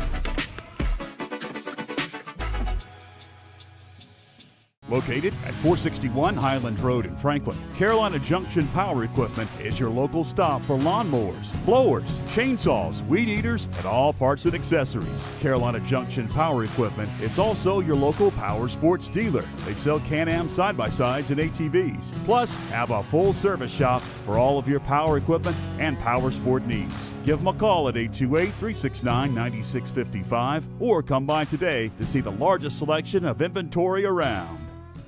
When it comes to filing my taxes, I don't have time for complicated pricing tiers.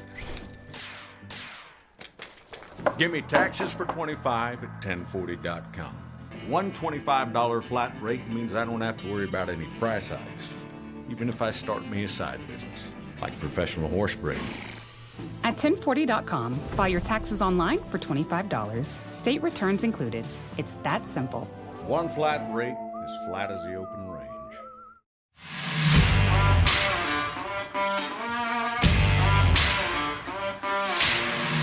Hi, my name is Gavin Autry, and I'm a rising senior at FHS. I got all conference as a junior last year, and I play left guard and read end.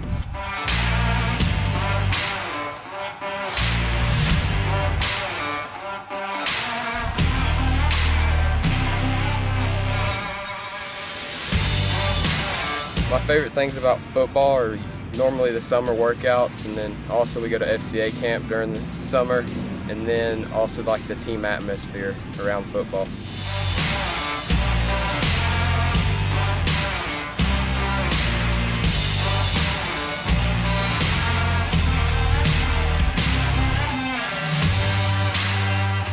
I don't really have any like superstitions about football. I mean, I wear the same socks and stuff before every single game, like same armbands and stuff, but other than that, I really don't change anything.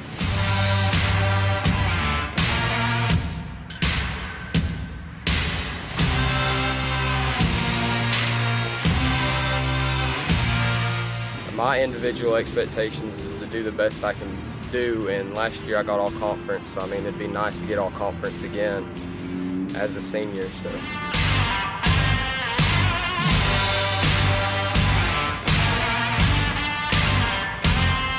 The team expectations for this year are, obviously we went 1-10 last year, to do a lot better than last year, but just to have fun and play as a team.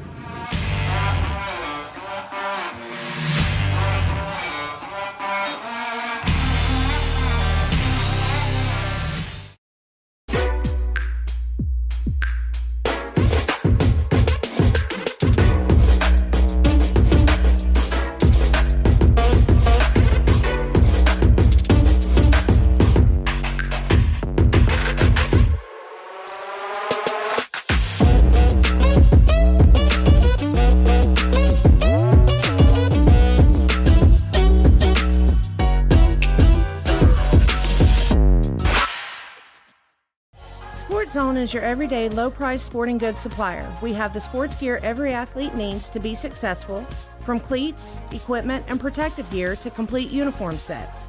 We even offer screen printing, laser engraving, and embroidery, as well as custom alterations and sublimated printing right here in Franklin.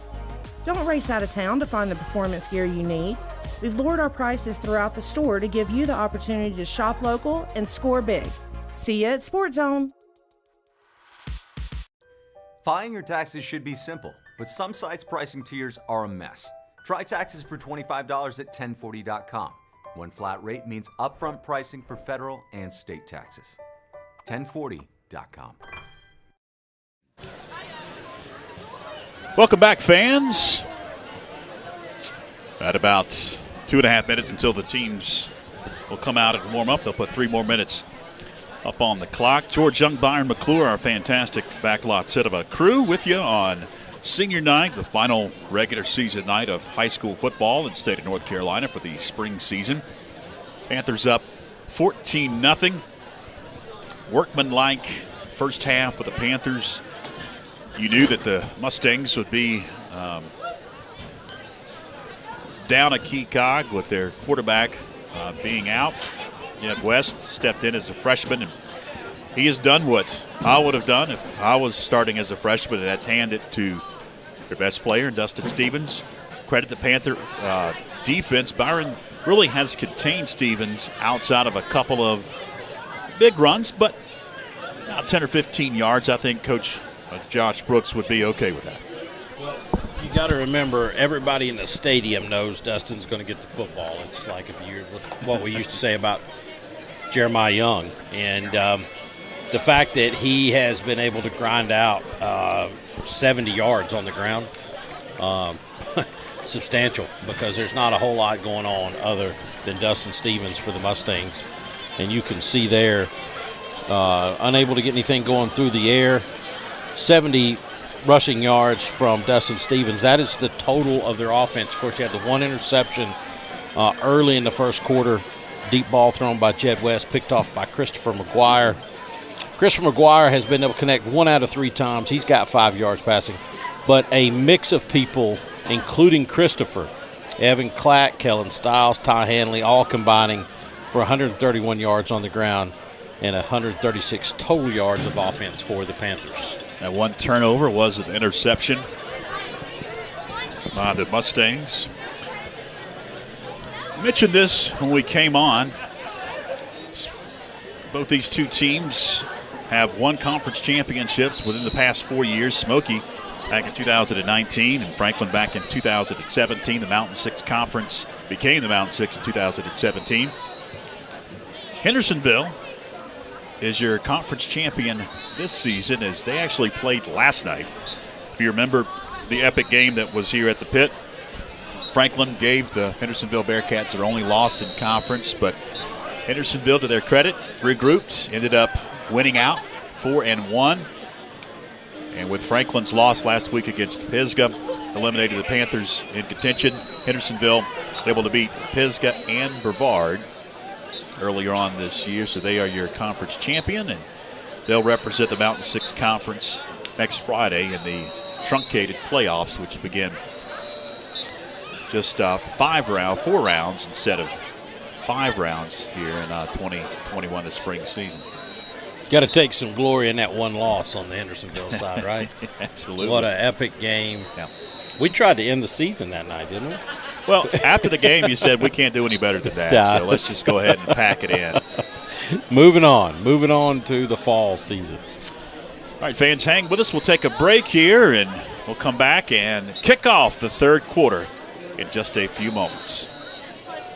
Located at 461 Highland Road in Franklin, Carolina Junction Power Equipment is your local stop for lawnmowers, blowers, chainsaws, weed eaters, and all parts and accessories. Carolina Junction Power Equipment is also your local power sports dealer. They sell Can-Am side-by-sides and ATVs, plus have a full service shop for all of your power equipment and power sport needs. Give them a call at 828-369-9655 or come by today to see the largest selection of inventory around. When it comes to filing my taxes, I don't have time for complicated pricing tiers. Give me taxes for 25 at 1040.com. One $25 flat rate means I don't have to worry about any price hikes, even if I start me a side business, like professional horse breeding. At 1040.com, file your taxes online for $25. State returns included. It's that simple. One flat rate, as flat as the open range.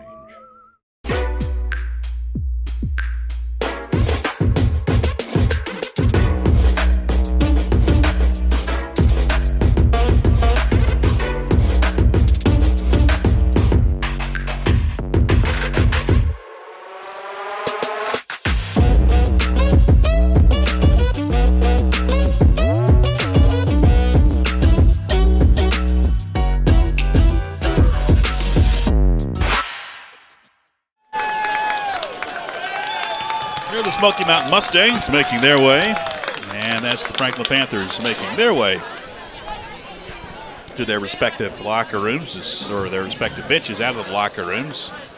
Time going to tick down. We're going to get to third quarter action. Franklin will receive the opening kickoff of the third quarter. Fans, coming up on Monday night, we've got some soccer action for you on the pitch at Macon Middle School. 7 o'clock, Panthers host the Smoky Mountain Mustangs. Our first women's soccer broadcast here in this truncated season of 2021. Boys played first, and now it's the girls' turn. And then on Tuesday, I'm looking forward to this. Tuesday, another Battle of Cowie Mountain. This one on the softball diamond, as both Franklin and Smoky Mountain are undefeated on the softball diamond, and they'll do battle coming up Tuesday. 5 o'clock, we'll have that game. I'll be joined by Dylan Garcia in the booth for a full production. Looking forward to seeing that squad that is putting up some unreal numbers, video game numbers. That's going to be a good one. Well, two good teams. That's an exciting prospect right there. And for the folks who maybe can't get there, being able to watch it on FPSN, dynamite. Smoky ready to go, just waiting for the officials to signal, and we are set for the third quarter to get underway. Going to be a deep kick, and gathered by Pollock at the 5. Pollock slung down at about the 22. Nice solo tackle by Jestro, and he's a senior here on senior night. And if you just joined us, maybe you were expecting the halftime to feature the senior night festivities. Actually took place before the game, and once we're done, you can go back and you can watch the senior night festivities in its entirety at the beginning of our broadcast. They honored, I believe the final total was 7 teams, including football.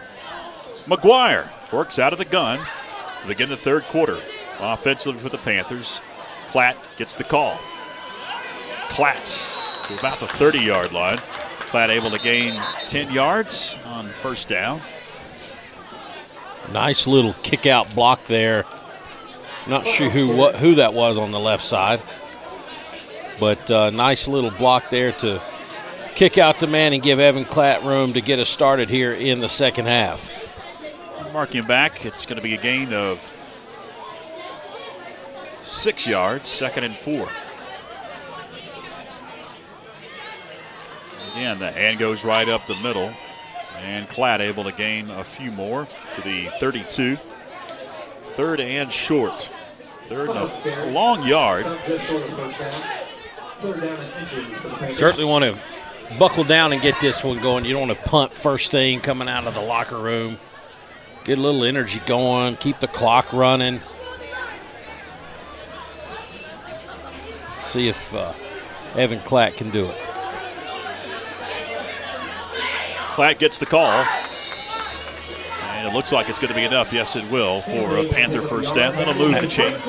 Actually, that's a little quick hitter there. I think that's Braden Cody. Is it Cody? Yeah.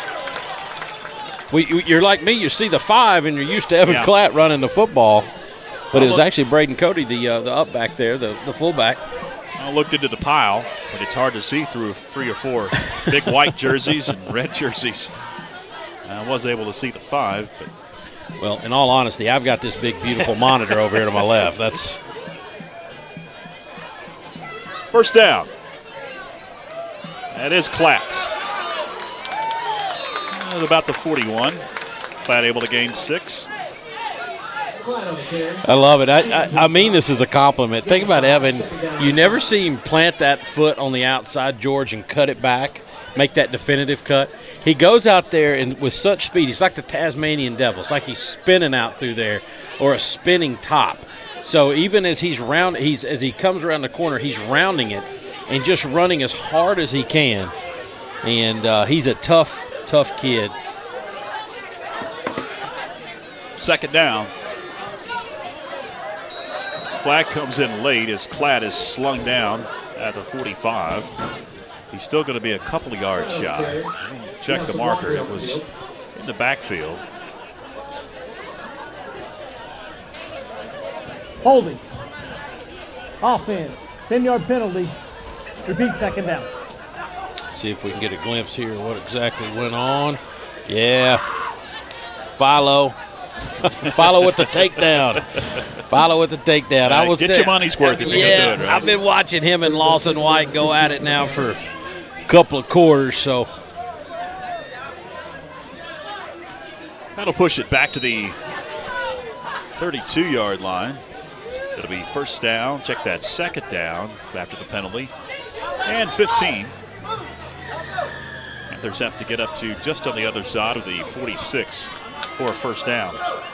McGuire. Hands to Cody.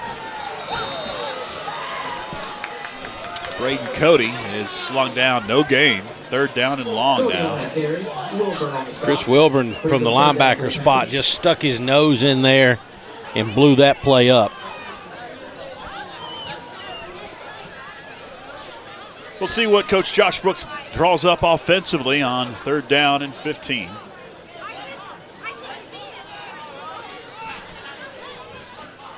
Going deep into the playbook as we tick under 9 minutes left. Shotgun for Christopher McGuire. Drops back, fires, nice pass. Pollock caught. Still fighting. So Pollock going to be about 2 yards shy of the first down. He wouldn't go down eventually, though. They'll blow the play dead. You know, I don't know. I've got to look. The forward progress seems like it should have been a little bit farther upfield. Because you see he catches that ball. He got to about the 44. Yeah, it's 44, and they've took it back a yard. Yeah. Still would have been short. Fourth down and 2. They're going to go for it with the Panthers. Cody. Depends on the spot. And it looks like from this spot, he is going to be about a couple of chain links shy. That's what Smoky thinks. Yeah, a good foot or two maybe. Just couldn't get to space. It will be short. First down for the Mustangs in Panther territory at the 44, 44 and a half.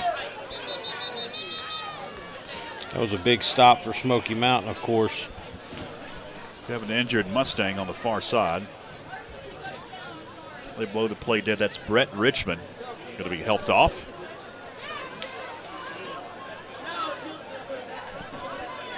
Brett, another one of these kids out here, Smoky Mountain Blue, I know personally. Good athlete. Brett, a sophomore. Yeah, if you look at this Smoky Mountain roster, a lot of underclassmen for Coach Ricky Brindley. And just like the Panthers, we'll be back out on the field in just about 3.5 months. The season will begin, at least the practice season will begin August 1st. West flushed out. Flag comes out. West going deep. Has a receiver in the end zone. 2 receivers actually, and it is incomplete. Probably going to come back though anyway if it's been caught. We've got a hold. Holding. Offense. 10-yard penalty. Repeat, first down. You see here right before that play, had a little takedown. I think it was Brandon Berger that was getting dangerously close and taken to the ground there on the hold. So 2 big holding penalties against both teams here in this third quarter. Push it way back, all the way to the 38-yard line in Smoky Mountain territory. That was a spot foul. It ended up being about a almost a 20-yard penalty, about a 18-yard penalty. My goodness. 1st and 27 now for the Mustangs is Jed West, freshman quarterback, signal caller for Coach Brindley. Works out of the gun once again. He's going to drop. Look to go to the far side, and it is incomplete as briefly Darian Bird had it but couldn't secure. And another not bad pass there from Jed West. I think put it in a pretty good spot. And Grant Adams came over, and I thought that he was going to try to intercept it. He dropped it right there in the middle of some red jerseys, the only place it could go. 7 minutes, 53 seconds left in the third. 2nd and 27. And again, it's going to be West out of the gun.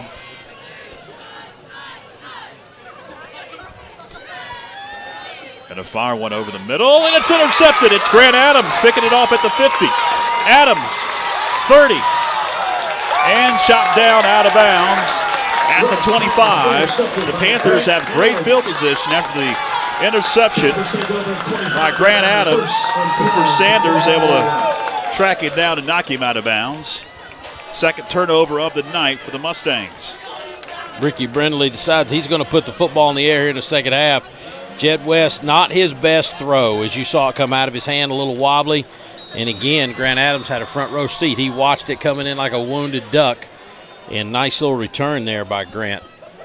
Put the Panthers in prime position here on the 25. Late substitutions for the Mustangs as the pitch goes in the backfield. It's Cody. Braden Cody shaking defenders into the end zone. Touchdown, Franklin. Nice run by Braden. Yeah, the cannon goes off. Good to hear that cannon going off this year. Braden Cody left side. The pitch goes to him. Nice block by, I'm sorry, we said it was Brett. That's Evan Klatt. Evan Klatt, I'm sorry. Yeah, the block was by Cody. Braden Cody. Kick out block. And that freed Evan Klatt up, and he did the rest. There's Evan. Picks up another touchdown on senior night as smoke comes across the field after the cannon fires off. Munoz adds the extra point, and it is no good. It went wide right, had plenty of distance. Still having some trouble with that snap and hold are the Panthers, but got another one on the board, and that what that guy said one time, you got that Scooby-Doo smoke going across the Panther pit right now. 7:29 left, 20-0 the new score, third quarter. We'll take a break across the Franklin Panther Sports Network. Sports Zone is your everyday low-price sporting goods supplier. We have the sports gear every athlete needs to be successful, from cleats, equipment, and protective gear to complete uniform sets.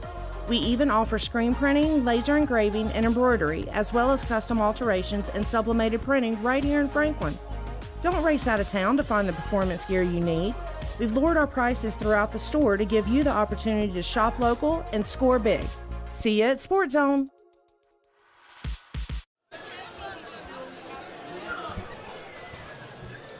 Munoz gets ready to kick it away, tees it up for the Panthers as Franklin tacks on another touchdown. Second extra point missed in the game. In fact, Franklin has not yet made a PAT, two-point conversion on the previous touchdown, made it a 14-0 score. Munoz sends it deep, got to be Stevens at the 10-yard line, up to the 15, the 20. Finds a little bit of a seam, Stevens still fighting. And he's going to be hemmed in at the 27. Smoky takes over. Brought down by Hernandez. Now trailing 20-0.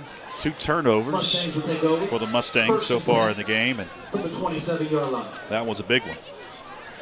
Well, Dustin Stevens makes it fun. Jumping around, hopping around like a bunny in there, spinning around.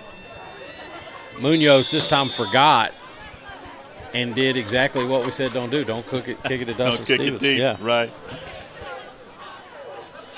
First down and 10.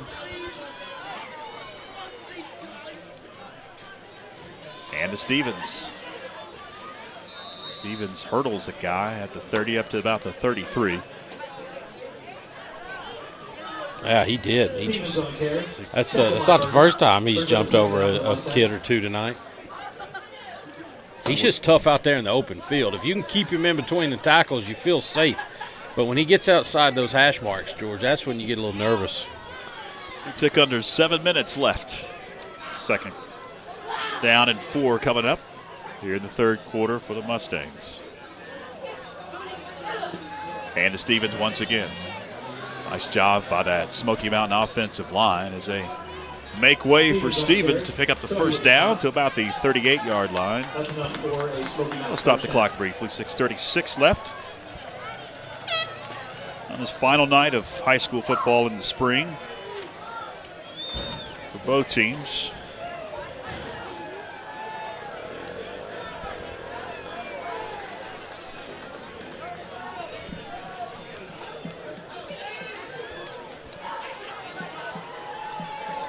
West, high snap, secures it, fires it far side, has a receiver, caught, about a 10-yard gain. That'll move the sticks. Raylan Conlon, Jr., first reception for Conlon. West pass complete to Conlon. Ryland's dad texted me on the way to the game tonight, wanting to make sure there's going to be seats available.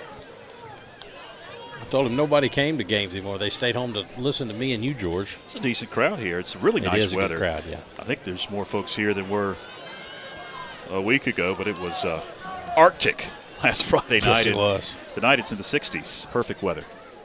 First and 10. West drops back, being chased. Fires incomplete. Darian Bird, the intended receiver. Second and 10. West pass intended for Bird. 5:35 left. Third quarter. Hanley on the coverage. Turns up second down. Ricky Brindley now in a spot where he can't. We don't have a whole lot of choice but to let this freshman try to complete passes. Down 20. Third quarter almost gone. Or over halfway gone, I should say. Got to pick it up offensively, you're right.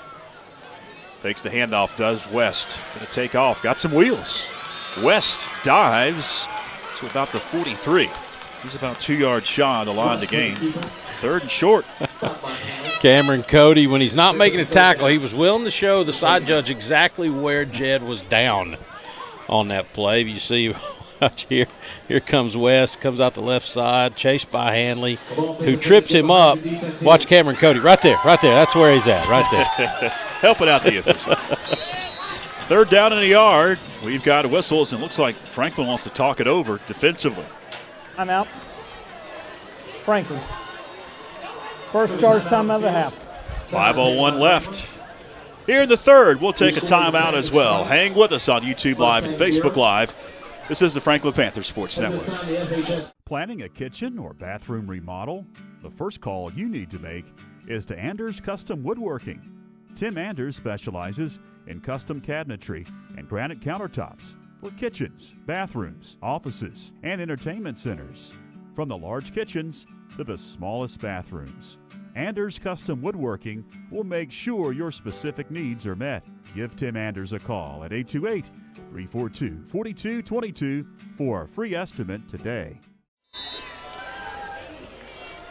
Panthers called a timeout defensively as Smoky facing a third down in the yard. Still a lot of time left in this game, Byron. 5 minutes to go here in the third. We've seen a lot of strange things happen here in this spring season, so game's not in the bag just yet if you're a Panther fan. Smoky gaining confidence offensively with their freshman quarterback. Stevens, though, he's been at it for a long time. He's going to get the call, and he's going to be close to the sticks. I think he's got it. Yep, they're going to move the chains on the far side. First and 10 for the Mustangs. 4:55 left for the moving clock in the third. I'm George Young, along with Byron McClure, our fantastic backlot set of a crew. Clinton Taylor, our executive producer. Switching, running the replays, everything for us. Mike Wood not with us. He is on vacation at a little golf tournament south of here. Hand goes to Stevens. Got some room. Dustin Stevens. About the 24. Chased down by Pollock. Grant Adams out there trying to fight off a block to get to him. Stevens with a nice run to the left side. Watch him here just on the left side. Nice little block there by number 6, Brylan Conlon. Mustangs marching now with the 23 of the Panthers. As we approach 4 minutes left in the third. Certainly the closest thing Smoky Mountains had resembling a drive all night. West fakes the handoff, looks to pass, now got to tuck and run, and be chased out of bounds after about a 2-yard gain. Marking back, say a 1-yard gain. It'll be 2nd down and 9. And we'll stop the clock with 3 minutes, 51 seconds left.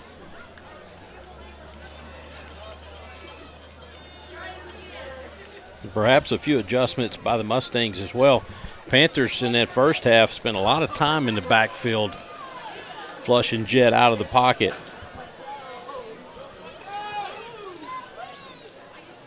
Not so much here on this particular drive. High snap, hand to Stevens.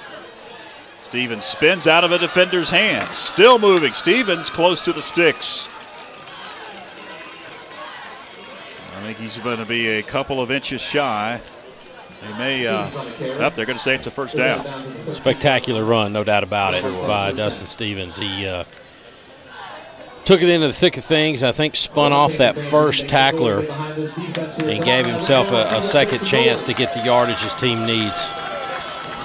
If you're at home wondering why we talk about some kids more than others, it's not because we pull for anyone more than others, but we do acknowledge a fine football player when we see him, no matter what color they're wearing. I happen to know this kid personally. He's a fine young man as well.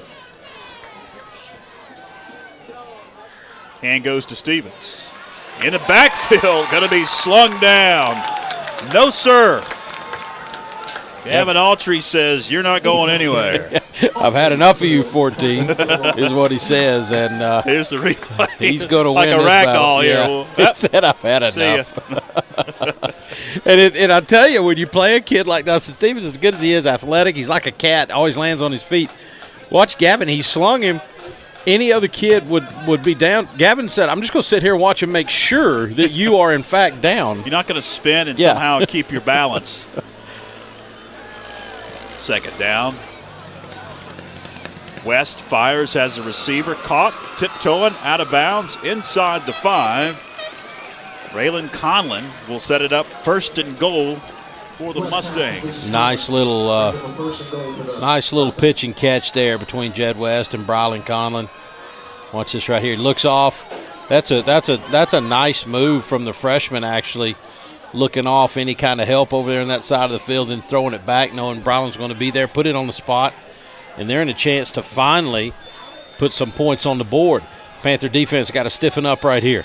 1st and goal at the 3. Hand to Stevens. And he is in. Dustin Stevens, the senior, in his final game as a Mustang, will get 6 points. Watch this play here. Dustin takes it left-hand side. He decided, just in case somebody's coming after those toes, he was going to jump into the end zone. Mustangs finally on the board tonight. Waiting the extra point. Dustin Stevens, the hold, as the PAT splits the uprights. New score with 2:50 left in the third. Smoky Mountain onto the scoreboard. It's 20-7 Panthers as we head to break across the Franklin Panther Sports Network. Located at 461 Highlands Road in Franklin, Carolina Junction Power Equipment is your local stop for lawnmowers, blowers, chainsaws, weed eaters, and all parts and accessories. Carolina Junction Power Equipment is also your local power sports dealer. They sell Can-Am side-by-sides and ATVs, plus have a full service shop for all of your power equipment and power sport needs. Give them a call at 828-369-9655 or come by today to see the largest selection of inventory around. McGuire and Pollard. Smoky set to kick it away. 2:50 left in the third. McGuire along with Pollock stand back to receive the kickoff. Mustangs letting the Panthers know on that drive they're not going home easily tonight. And watch this lineup here. Hunter Presley gets a signal from the official. And he sends it to about the 20-yard line. It's going to be Pollock. Keegan slung down at the 25.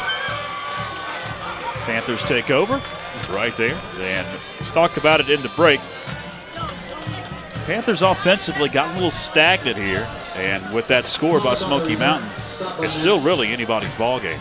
Got to toughen up, give your running backs a chance to get 3-4 yards of play, and keep this clock going, get a drive together, and hopefully answer this score and really put the pressure on the Mustangs in the fourth quarter. Christopher McGuire's shotgun, but a hand it to Stiles. Stiles going to be slung down as he is in the air about the 33. And a gain of about 3 for Stiles, 2nd and 7. In for Evan Klatt. Evan Klatt with a big game tonight thus far. 3 touchdowns for Evan on the night. He's over getting a breather. Down to 15 on the play clock as we approach 2 minutes left, third quarter. McGuire going to settle under center. 4 down lineman for the Mustangs. He's swinging out to Pollock. Pollock, big gainer, 50. Cuts it up, down to about the 45, 44-yard line of the Mustangs. Haven't seen that play tonight. No, we haven't. And I'm going to give another hats off to Keegan Pollock. He makes big plays like this. Has all year for us. Just a little pass out there to the outside. Keegan makes the first guy miss. And Keegan is deceptively fast. I don't know that if you line him up in the 40-yard dash with no reason to win other than time, that he's going to wow you with time. But when you get him a ball involved of any kind, Keegan becomes quicker and faster, and that was a big play for the Panthers. 90 seconds left, third quarter. Klatt back in the game. He gets the call. And maybe a yard for Evan Klatt. Yeah. Evan's not doing good. That play didn't look right from the beginning, George. Check off here. Stiles checks back in. He never got to the hole. In a fashion, it looked like me trying to get there. I mean, he just dragging a leg, it almost looked like. And then, of course, he immediately stepped up and said, yeah, I need some help. And Lynette's looking at him on the sideline. Pitch goes to Stiles. Stiles still fighting to the 40-yard line. Gain of about 3 for Kellen Stiles. 3rd and long coming up. And that was a collision, George. We can almost hear that up here. Rocky Magestro coming up and laying the lick on Kellen Stiles and putting the Panthers in that 3rd and 6 situation. Gonna have to snap this with a couple seconds left on the game clock. We're down to 20 on the. No, I misread the play clock. They're going to be able to drain it. Got about a second difference here. Third quarter clock will roll to double zeros. And we will head to the fourth quarter into Goodwood fans. 20-7, Panthers with the advantage in the Battle of Cowie Mountain. We'll take a break. Hang with us. Back right after this. Filing your taxes should be simple, but some sites' pricing tiers are a mess. Try taxes for $25 at 1040.com. One flat rate means upfront pricing for federal and state taxes. 1040.com.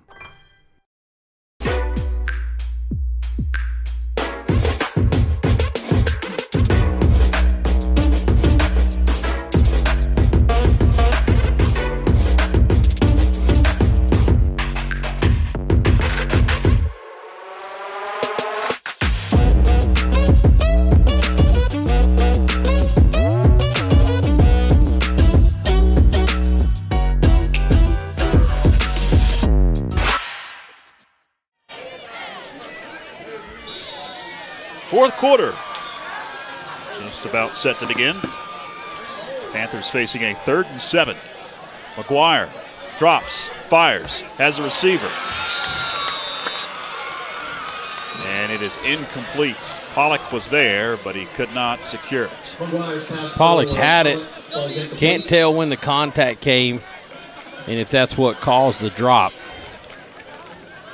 But he got to the yard to gain, turned around, and a nice little pass there from Christopher, just not able to hang on to it. Reset the game clock to 11:55.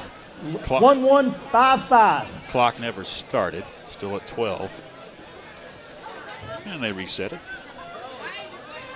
This will bring up a 4th down. It's going to be 4th down and 7. And you got to punt it away here. Just outside the window of Munoz. And it's not so much about his kicking. We have had a lot of trouble tonight with the snap and hold. 2 missed extra points if you just joined us. Yeah. Stevens deep for the Mustangs. 2-point conversion on the second touchdown. Crawford awaiting the snap. Again, low and outside, able to secure it. Another great punt. Trying to hit the coffin corner. It's going to go out of bounds. We'll see where. And they're going to mark it at the 23-yard line. So it wasn't as good of a punt as it looked from our angle, but our angle was terrible. Well, fair catch was called by the press guy down there, you saw. Yeah. Nice one-handed grab, but not exact. Yeah, we've got an angle here. It looked like a hero punt to us, but certainly gives them a little bit better field position than what we anticipated. 1st and 10 for the Mustangs. Still just a 2-possession ball game, 2-score game. At 20-7. West scans. A ton of time. Gets hit. Flag comes out. As the ball goes well out of bounds. I think that was Pollock that came in like a missile and laid the lick on Jed West. We'll check the marker here. They're discussing it. Well, he's well outside the box here, and as he's getting hit, just sort of throws it to Ricky Brindley, his coach. Yep. And they're going to talk to the sideline and Coach Josh Brooks. And here's the official call. An eligible receiver downfield offense. Penalty is declined. 2nd down. An eligible receiver, probably a lineman, blocking downfield. Penalty declined by the Panthers. Well, that was a long play that developed. He rolled for a 5 or 6 seconds, it seemed like, to the right side. And probably thinking he was going to run it. Yeah, sometimes happens. 2nd and 10.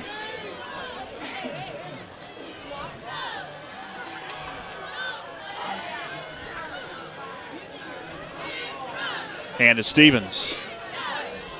Upended at the line of scrimmage. Ball's forward. Stevens able to gain about 4. Stevens taking a beating out there. That play, that alignment, that formation, he had 3 blockers. 3 blockers set out there to try to help him and still couldn't get it done. He's walking a little gingerly.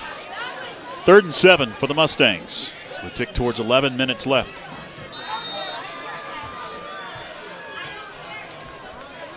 Timeout. Smoky Mountain. And Smoky Mountain wants to talk it over. Your score, Franklin Panthers 20, Smoky Mountain Mustangs 7. We'll keep it here because I want to tell you about what we've got coming up here on the Franklin Panther Sports Network. Monday, we got some soccer for you. They're the ladies that you'll see on the soccer pitch. Smoky Mountain and Franklin coming up Monday, 7 o'clock. Macon Middle School field. We'll have the varsity girls action right here on the Franklin Panther Sports Network, YouTube and Facebook. Matt Klosnick along with, I believe, Trevin. Trevin Talent's going to join him on the call. No? Yes? Oh, somebody else. Somebody else is going to be joining. To be determined. Matt Klosnick. Of course, he's the boys coach. Everybody and their brother now in front of Phillips shocked. They love to walk right in front of Fulfield. That track star, right? Track guy. 3rd down and 7. West fires over the middle. It's going to be incomplete. Pollock had it briefly. Keegan, that's the most emotion I've seen Keegan show all year long. He wanted that one, and it was a really nice play. He sort of jumped right in front of the route. I didn't even realize he was a part of it. But throw just slow enough getting there to give Keegan a chance to get to it. 4th down and 7, and Smoky will punt it away with 10:56 left. And it's going to be Dustin Stevens. Holds, kicks. Of course, he has been the workhorse offensively. Sends that one straight up in the air. Takes a Smoky Mountain roll, and it's going to be down at the 33. That's where the Panthers take over, up 20-7 with 10:43 left in the 4th quarter. First attempt for the Panthers. Panthers another chance to get out here and put a solid drive together, keep the clock running, hang on to the football. Up by 13. The boys in blue they fought hard. Kids like Dustin Stevens, I mean, he's getting tired, no doubt about it. Tough kid. He's taking a beating tonight as he lines up back there in safety. You can see him. I think he's got some cramps going on there in the right leg. Styles, 50 into Smoky Mountain territory. Got a flag, though, back at the line of scrimmage. Yeah. I think poor Maddox Walters was beside himself as he didn't think he did, but it was a takedown, right? Yeah, takedown. That's right. That's WWE style, too. And get your money's worth, as we've said a couple of times. If you're going to do it, it's your money's worth. Here's the official's call. Holding. Offense. 10-yard penalty. Repeat, 1st down. Got some scores coming in across the mountains in the 3rd quarter. What number? Asheville is up 19-7 on North Henderson. That's in the 3rd quarter. It's a blowout in Candler as Irwin is up 35-0 over Inca. Good one going in Asheville as AC and Tuscola are knotted at 7 in the 3rd quarter. And at the half, another good one going. After this play, we'll tell you. Styles, again, looking for some blockers. Wow. Gains almost the penalty yardage back. What a block by Gavin Autry. Well, you could hear the crowd moan. Do you like bacon with your pancakes? Watch this one here. Is number 57. Hello, what just hit me? Did somebody get a tag number? and listen there. That was Isaiah McNeely. He is not the first that's been caught in front of that semi truck wrapping around there. So gain of 6, 2nd and 11.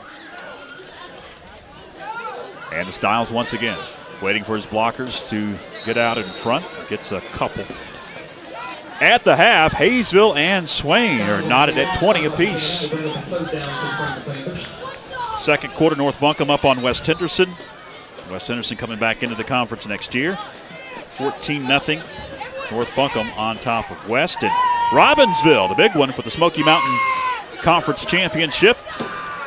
Robbinsville and Murphy are in a good one. As in the 2nd quarter, it's Robbinsville on top 14-0. And Andrews on top of Rosman 20-0. And Pisgah blanking Brevard 24-0. That's in the 2nd quarter. 3rd down 9 as McGuire drops deep. Going far side, has a receiver. Pollock caught. And that'll be enough for a Panther 1st down into Mustang territory. Big play. Need I say big play. Great pass here by Christopher McGuire.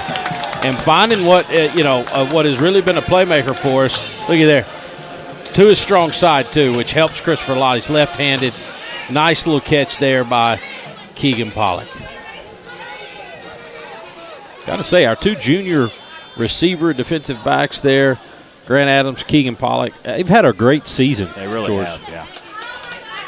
Getting some momentum. 3.5 months from tonight, we'll be back at it. Won't be long. In August. Talking to Dan Hunter before the game, he was talking about their summer workouts begin in about a month. Stiles going nowhere. He was slung down by McNeely. That'll be behind the line of scrimmage for about a yard loss, 2nd and 11. I think Killen, I don't know, he might have had a little bit of trouble. That ball might have been pitched behind him. It looks like he was trying to get it situated in his arms. And when you do that, you sort of slow down. And that's what happened here with Kellen, I believe, is he was trying to get the ball positioned. And as number 15, Isaiah McNeely, sheds his blocker. He's makes a the play. A lot of freshmen for the Mustangs. We've called their names for Coach Ricky Brimley. And definitely Smoky will be a team to be reckoned with in the fall of 2021 in the new Mountain 7 Conference. Both Franklin and Smoky moving to the 3A level. 3rd down and about 8 coming up after that run. Of course, that's where we were for years in the 3A stuff. And I never forget when found out we're going to 2A, people were so excited. Oh, yeah, it'll be easier. Easier to win a state championship. And I'm like, didn't happen. Come take a ride down here south of Charlotte with me, and then let's talk about some of these 2A schools. You ever heard of Shelby? Yeah, really. I mean, or take your pick there south of Charlotte. Anything going on your way down to Rock Hill, South Carolina. It's Monroe. Monroe, yeah. Union County down through there. There's some great high school football play. 3rd and 7. McGuire going to take off. McGuire going to be hemmed in and dropped. Got to give you hats off to the Smoky Mountain defense. They've not had a whole lot to cheer about offensively tonight, but they've stuck in there and made some plays when they needed to. Christopher McGuire run all the way. He's going to take it off the left-hand side here, and that is Rocky Magestro once again just fighting off the block. Smelling the football and getting to the play. Clock rolls, 7:20 left. Both teams have 2 timeouts left. Franklin going to punt it away to the Mustangs. Still just a 2-possession ball game at 20-7. Critical. Snap is critical right here, George. We've had trouble with it all night. A bad one here could be disastrous. Now we've got a whistle, and it looks like delay a game on the Panthers as the flag flies. The play clock is at 0. Here's the official. All right, game. Offense. 5-yard penalty. 4th down. Clock will start on the snap. Yeah, we can take the 5 yards, but like I said, we have got to give Chandler a chance to catch it and throw it. Back deep to receive, it's Lincoln Sutton. And again, a terrible snap. Gets it out of there. Great punt. Sutton secures it at the 10. And he has dropped it about the 20-yard line. Gavin Autry slung him down. So the Mustangs, another opportunity to cut into the lead. They'll set up at their own 20-yard line with 6:50 left. Let's say it again. We're going to miss a lot of these seniors next year. We're certainly going to miss number 57. No doubt. Ooh, what a football player. Mr. Barry Woody, Mr. Blair King, and Miss Pam Roper. And he's down there trying to get a breath. He's fought his guts out tonight, too. West shotgun. Hands to Stevens. Starts to cut it up. Stevens shakes a defender. Stevens is loose. Look out. Dustin Stevens at the 20, at the 10, at the 5. Stevens, touchdown, Smoky Mountain. And that's the play that gets Smoky Mountain back in striking distance with only 6.5 minutes to go. Watch here as West is going to hand off to Dustin, takes it off the right side, and just a quick little burst, breaks a tackle. Yeah. And that's what we've talked about tonight. He is. You cannot rely on that first tackle to get him, and it's just a foot race. The kid is wore out. Christopher McGuire had a long way to go to catch him, and if he'd had 10 more yards, he would have. But in the end zone goes Stevens. PAT to be attempted by Hunter Presley. Kick is up. It's good. Just a 6-point advantage now for the Panthers, with 6.5 left in the fourth quarter as we head to break across the Franklin Panthers Sports Network. When it comes to filing my taxes, I don't have time for complicated pricing tiers. Give me taxes for $25 at 1040.com. One $25 flat rate means I don't have to worry about any price hikes, even if I start me a side business, like professional horse breeding. At 1040.com, file your taxes online for $25. State returns included. It's that simple. One flat rate, as flat as the open range. Fans, if you tuned away, thought it was going to be a cakewalk for the Panthers, got a new ball game, 20-14 after that run by Dustin Stevens, broke free.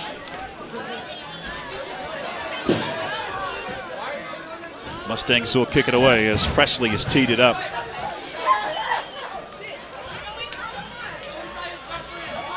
Pollock and McGuire stand at about their 15-yard line awaiting the Presley kick, and it's going to be angled towards Pollock. Secures it at the 12. Pollock in traffic to about the 34. Nice return by Keegan Pollock. Franklin Panther offense has to get something going, and throughout the years we have seen 5-6 minute drives, and I'm sure that's what Coach Josh Brooks would love at this point in the game. Need one of those, but what you do not need is a turnover trying too hard to make that happen. Giving Smoky Mountain the football on this side of the field would be really tough with only 6:24 to go here in the game, trying to protect a 6-point lead. The old bark play, and Smoky will jump across that. Head ball. Encroachment. Defense. 5-yard penalty. Remains first down. That's a free 5 yards with the Panther offense. And we haven't said a whole lot about it tonight, but I will tell you this. Smoky Mountain has, especially it seems like second quarter on, has brought the pressure on first down. McGuire got a handoff. It's Evan Clapp. Stonewalled after a gain of a yard. Second down, 4. At the 40. It is not going to be easy to run the football at this point, and hasn't been. Like I said, some adjustments obviously made by Smoky Mountain. McGuire looks to the sideline as the play clock is under 20 now. Plenty of time to change the play. McGuire going to pitch it to Evan Clapp. Clapp turns the corner, picks up the first down to about the 50. Mark him just shy of the 50. That'll drop the sticks on the far side, and that'll be a first down. Only thing bad about that one, he went out of bounds, but it's good to see him back in there. Now he's got a little bit of limp in his giddy up right there, so hopefully he can dig down and find another 5 minutes of football in that leg. Clock starts to tick now. See if they drain a lot of that play clock. It's down to 19. Shotgun for Christopher McGuire as Adams goes in motion. Hanley and Klatt in the backfield with him, and it's going to be Evan Klatt. Klatt gains about 5. Nice solo tackle by Lincoln Sutton. Klatt just gets by number 15 here. Watch this, just out of his grasp, but unable to break that second tackle. Good 5-yard gain. Down to 4:42 left on the clock. 2nd and 5. We got a lot of plays in that playbook for 2nd and 5. Down to 14 on the play clock.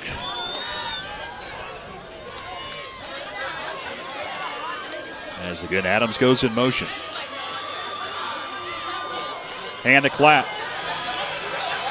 Klatt cuts it up at the 45 to about the 44, maybe the 43. Gain of 3 for Klatt. He's going to bring up 3rd down and short. 3rd down and about 2, long 2.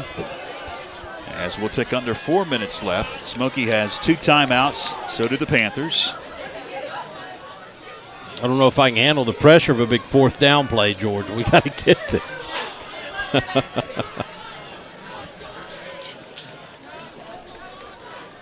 Down to 15 on the play clock, and they train it down and call timeout.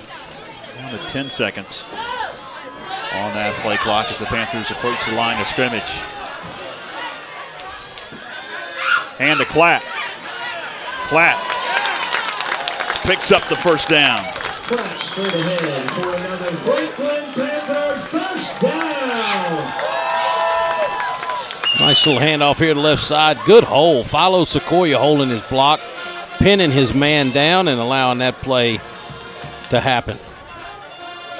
That'll drain some more time off the clock as it continues to tick down to 3:20 left. Each first down continues that clock moving.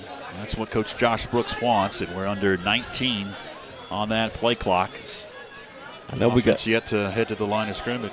I know we got a lot of people like my wife right now are watching saying, why do they keep looking at their arms? The plays are on their armbands, for those of you who don't know that, and of course a number and or color code is called in. On first down, gain of about 4, maybe 5, and now whistles. Timeout. Smoky Mountain. Smoky Mountain's Second called. charge timeout of the half. Timeout. They've got 1 left. 2:45 left. We'll steal away for a quick timeout as well. Hang with us. Gavin Autry. Sports Zone is your everyday low-price sporting goods supplier. We have the sports gear every athlete needs to be successful, from cleats, equipment, and protective gear to complete uniform sets. We even offer screen printing, laser engraving, and embroidery, as well as custom alterations and sublimated printing right here in Franklin. Don't race out of town to find the performance gear you need. We've lowered our prices throughout the store to give you the opportunity to shop local and score big. See you at Sports Zone. Welcome back. Final 2 minutes, 45 seconds of this spring season for both teams, and a good one in the Battle of Cowie Mountain. I anticipated this, but early on it looked like it was going to be a Panther blowout. At one point it was 20-0, but Smoky, credit Ricky Brindley and his young bunch, fought back and have made it just a 6-point game. Panthers critical 2nd and 5. One more timeout for Coach Brindley in his back pocket to stop the clock, but one more first down, and this one is almost in the books. Precarious exchange. And they get a replay here as Evan Klatt bobbled it. Smoky calls their final timeout. Charge timeout of the half. Yeah, it certainly didn't look right up here from the box, but let's take a look here. And you see, yep, oh, my goodness. Yeah. Evan Klatt had that thing almost like it had legs trying to crawl out of his arms. Does gain a couple. It's 3rd down and 2. We get back to action out of the timeout as Smoky stops it. Man, critical possession here for the Smoky Mountain defense. Critical possession for the Panther offense. And you're able to get the first down here, and you most likely will go for it on 4th down if you don't suffer a big loss. The game will be in the books. I don't guess I need to say, if you're watching home, this play is huge right here. Panthers looking to break a 2-game skid in the Battle of Cowie Mountain. Pitch to Klatt. First down and more. Evan Klatt. Touchdown, Franklin. Well, that's one way to do it. There goes the cannon on senior night. Evan Klatt scores again. Klatt is almost to the Chamber of Commerce running, but watch this out here. Nice little pitch, good block out there, and he cuts it back up and really showed. I'm going to be honest with you. He's trying to, I think somebody told him, I said he didn't cut outside or cut his foot and go back up inside much, but he did right there. And as you see him, he is headed to the Chamber of Commerce. He's going to get some literature. Or the old, it used to be a Chamber of Commerce. It's gone now. The roundabout. Yeah. the new Franklin is like, what is he talking about? Anyway. Yeah, the roundabout, the senior center. There you go. That's what's there now.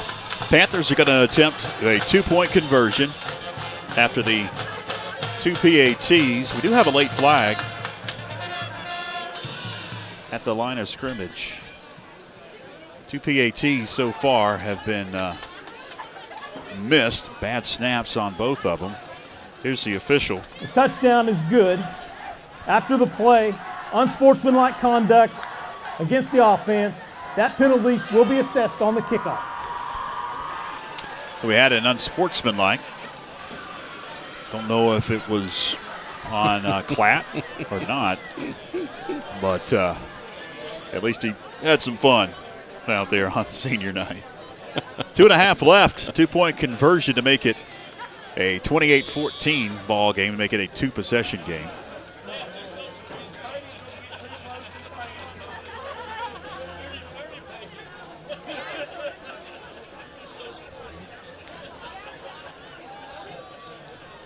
Down to 10 on the play clock, some confusion.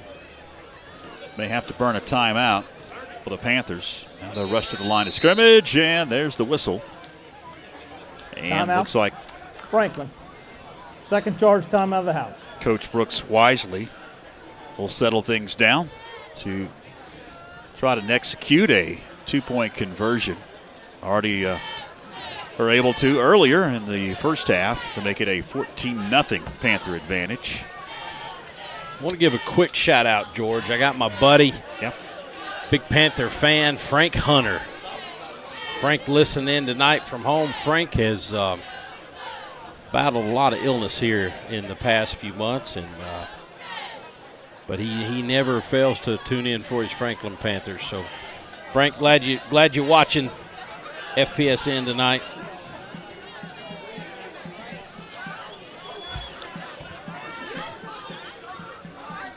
Two-point conversion with Christopher McGuire under center. He's been the focus of most of the 2-point conversion plays so far this season. Bootleg to the end zone. Caught. That's Ty Hanley for the 2-point conversion. 28-14, your new score with 2.5 left in the fourth quarter. Nice play by Christopher McGuire. Rolling out to that left side, strong side, and hits number 15, Ty Hanley. Talk about kids that are going to have a bright future in this sport. Yep. Ty Hanley is a football player for sure. And there's some other good sophomores out there. Davis Anders.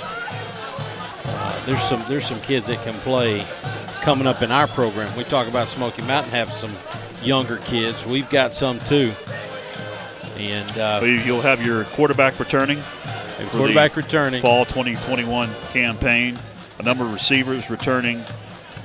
Well, you got one big glaring miss right now, and that's Braden Watts. Yep. Braden would have been a huge part of this team.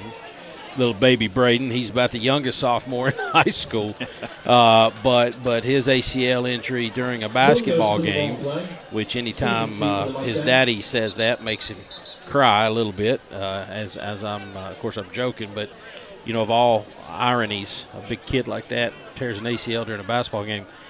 But, you know, there again, if he's able to get healthy and get back, which he plans on being, and I certainly plan on him being, he's going to be a huge part of this football program moving forward. So, quick turnaround, like we stated, for these kids to get back and get ready to play in August. Bradley Stiles, that's another kid that we missed this year to an ACL. Seth Krupe, of course, is a senior. He will not be returning, but Bradley certainly hopefully could maybe play some in his senior football campaign. After the 15-yard unsportsmanlike penalty, Munoz will kick it from the 25 as he approaches. A short kick caught at about the 45 into Panther territory. Darian Bird will set up the Mustangs in great field position. Show you what kind of respect we have for Dustin Stevens. We kicked it 40 yards short just to give it to somebody else right there. George, big shout out to Todd Kernicki, good friend of mine listening in tonight. or I should say watching tonight. We did Watching radio and listening. Yeah, we did radio for so long. Radio with pictures. Yeah, radio pictures. Tell you what I never had in radio was an instant replay guy like true. Clinton Taylor. This dude is spot on, man. Now you know how Kirk Herbstreit feels. Absolutely. You look at and watch Kirk, and you're like, wow, he's got 15 angles, and pass is incomplete. West trying to hit Dustin Stevens in traffic. About 4 Panthers were around Dustin Stevens at the 30, and it's incomplete. But you know the move of the night for Clinton? Went and got us a big hot slice of pizza. I'll tell you, that was clutch. And it was clutch. Absolutely clutch. Because all they have up here is honey buns and moon pies. Prepackaged food. COVID's rough, man. And I haven't eaten dinner. I don't know if you did. No, I didn't. We've been here since about 4 o'clock, getting everything set up for the senior night, which started at 6:30. West out of the gun. Fires far side. Bird had it briefly, went through his hands. It's going to bring up 3rd down and 10 for the Mustangs. 2:12 left in the 4th. Bird's one of those kids I feel like at any minute could just break out and make a play that breaks your back. I mean, he looks like an athlete out there, don't he? Yeah, if you get a good close-up of him, or somebody's back of the head there. There's a close-up of Bird. Yeah. Yeah, he looks like a football player. Yeah, buddy.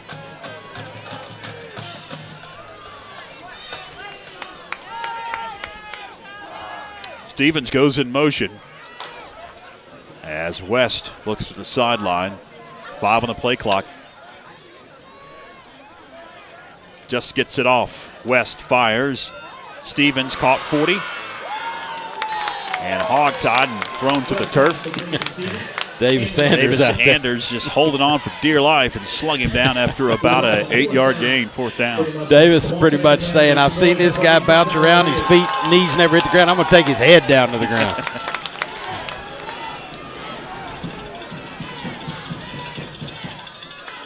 4th down. Hand to Stevens.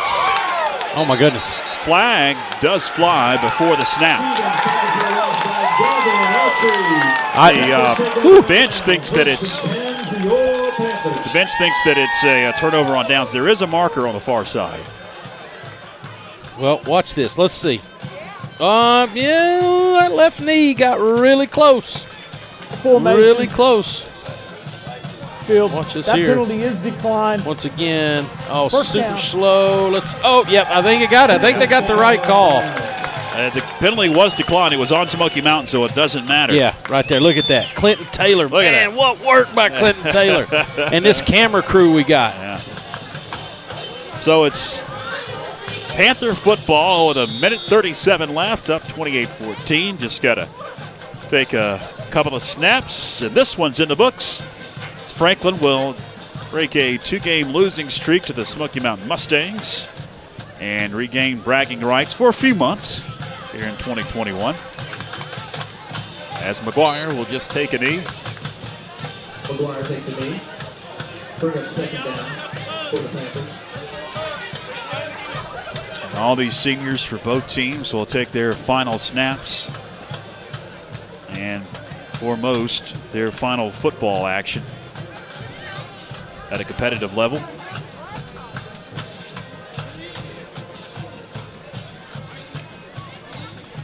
Nice crowd, by the way, from Silva, Jackson County, made their way over. A lot of the students and some of the cheerleaders, too.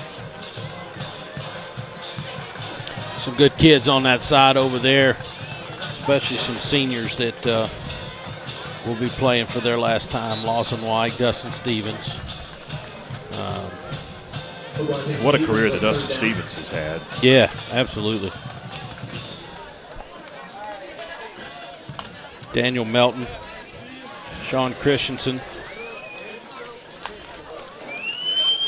Hunter Presley. Know Hunter's family well. Hunter's a great kid. Gage Stevens. But the Panthers have put this one away. That's going to do it. The time will tick down. And both teams will meet at midfield. seniors will head off victorious, 28-14 if you're a Panther senior. But the season ends in a loss if you're a Smoky Mountain senior. Cannon fires, and it's officially in the books. Where's the cannon been all season? Yeah, it's the first night we have had the cannon. It's going tonight. Well, was it COVID protocol? I don't know. But it shot off last week against Pisgah. My buddy Connor Hyatt, who's playing at Carson Newman, graduated from Swain County High School his senior year, come over here, and they beat us 28-0. Yep. And he enjoyed ribbing me. He said, "Man, there's something wrong with y'all's cannon. I didn't hear it go off all night." He came to the game the other night with his dad, and they heard the cannon, so we had a good time talking about that. 28-14, Panthers will finish the year with a winning record at 4-3. Smoky Mountain falls to 2-5 here in the spring season, and we'll do it all again in about 4 months or so. Middle part of August, tee it up in a new conference in a new classification. Both Smoky and Franklin moving up to 3A.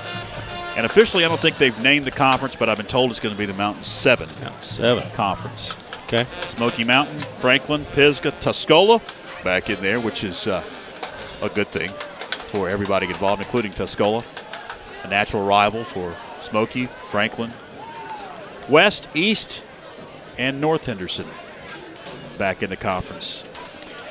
And it's been fun. Didn't know how the spring season would go, Byron, but we've had some fun games, competitive games, and pretty good weather as well. Yeah, it's been, considering I was so concerned about what a winter/spring, early spring football season will look like. I'll be honest with you. Outside of the deluge we received a few weeks back, which luckily we didn't have any games scheduled during that time, the weather's cooperated pretty nice. I mean, it was really nippy out here last week, I guess it was.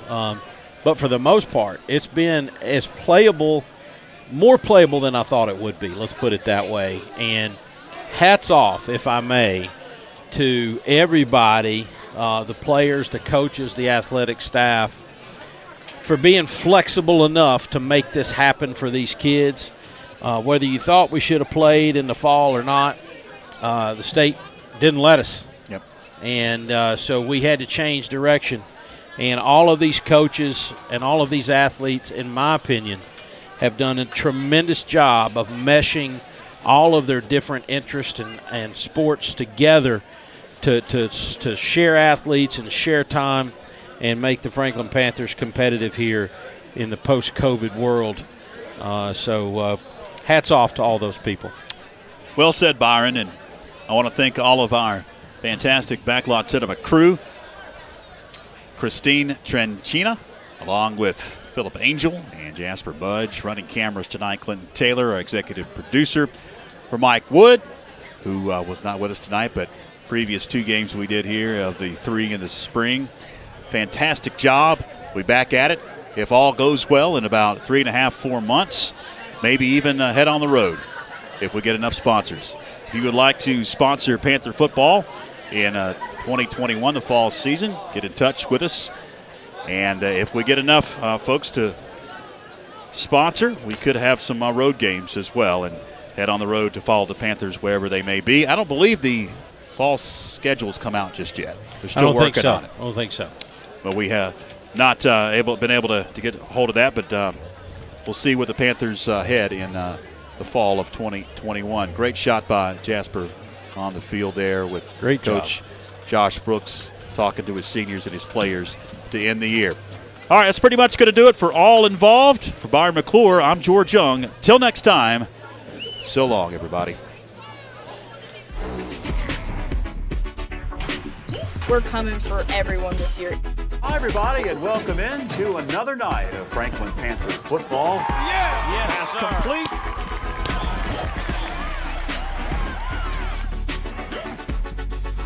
But it's good to just go out there and win.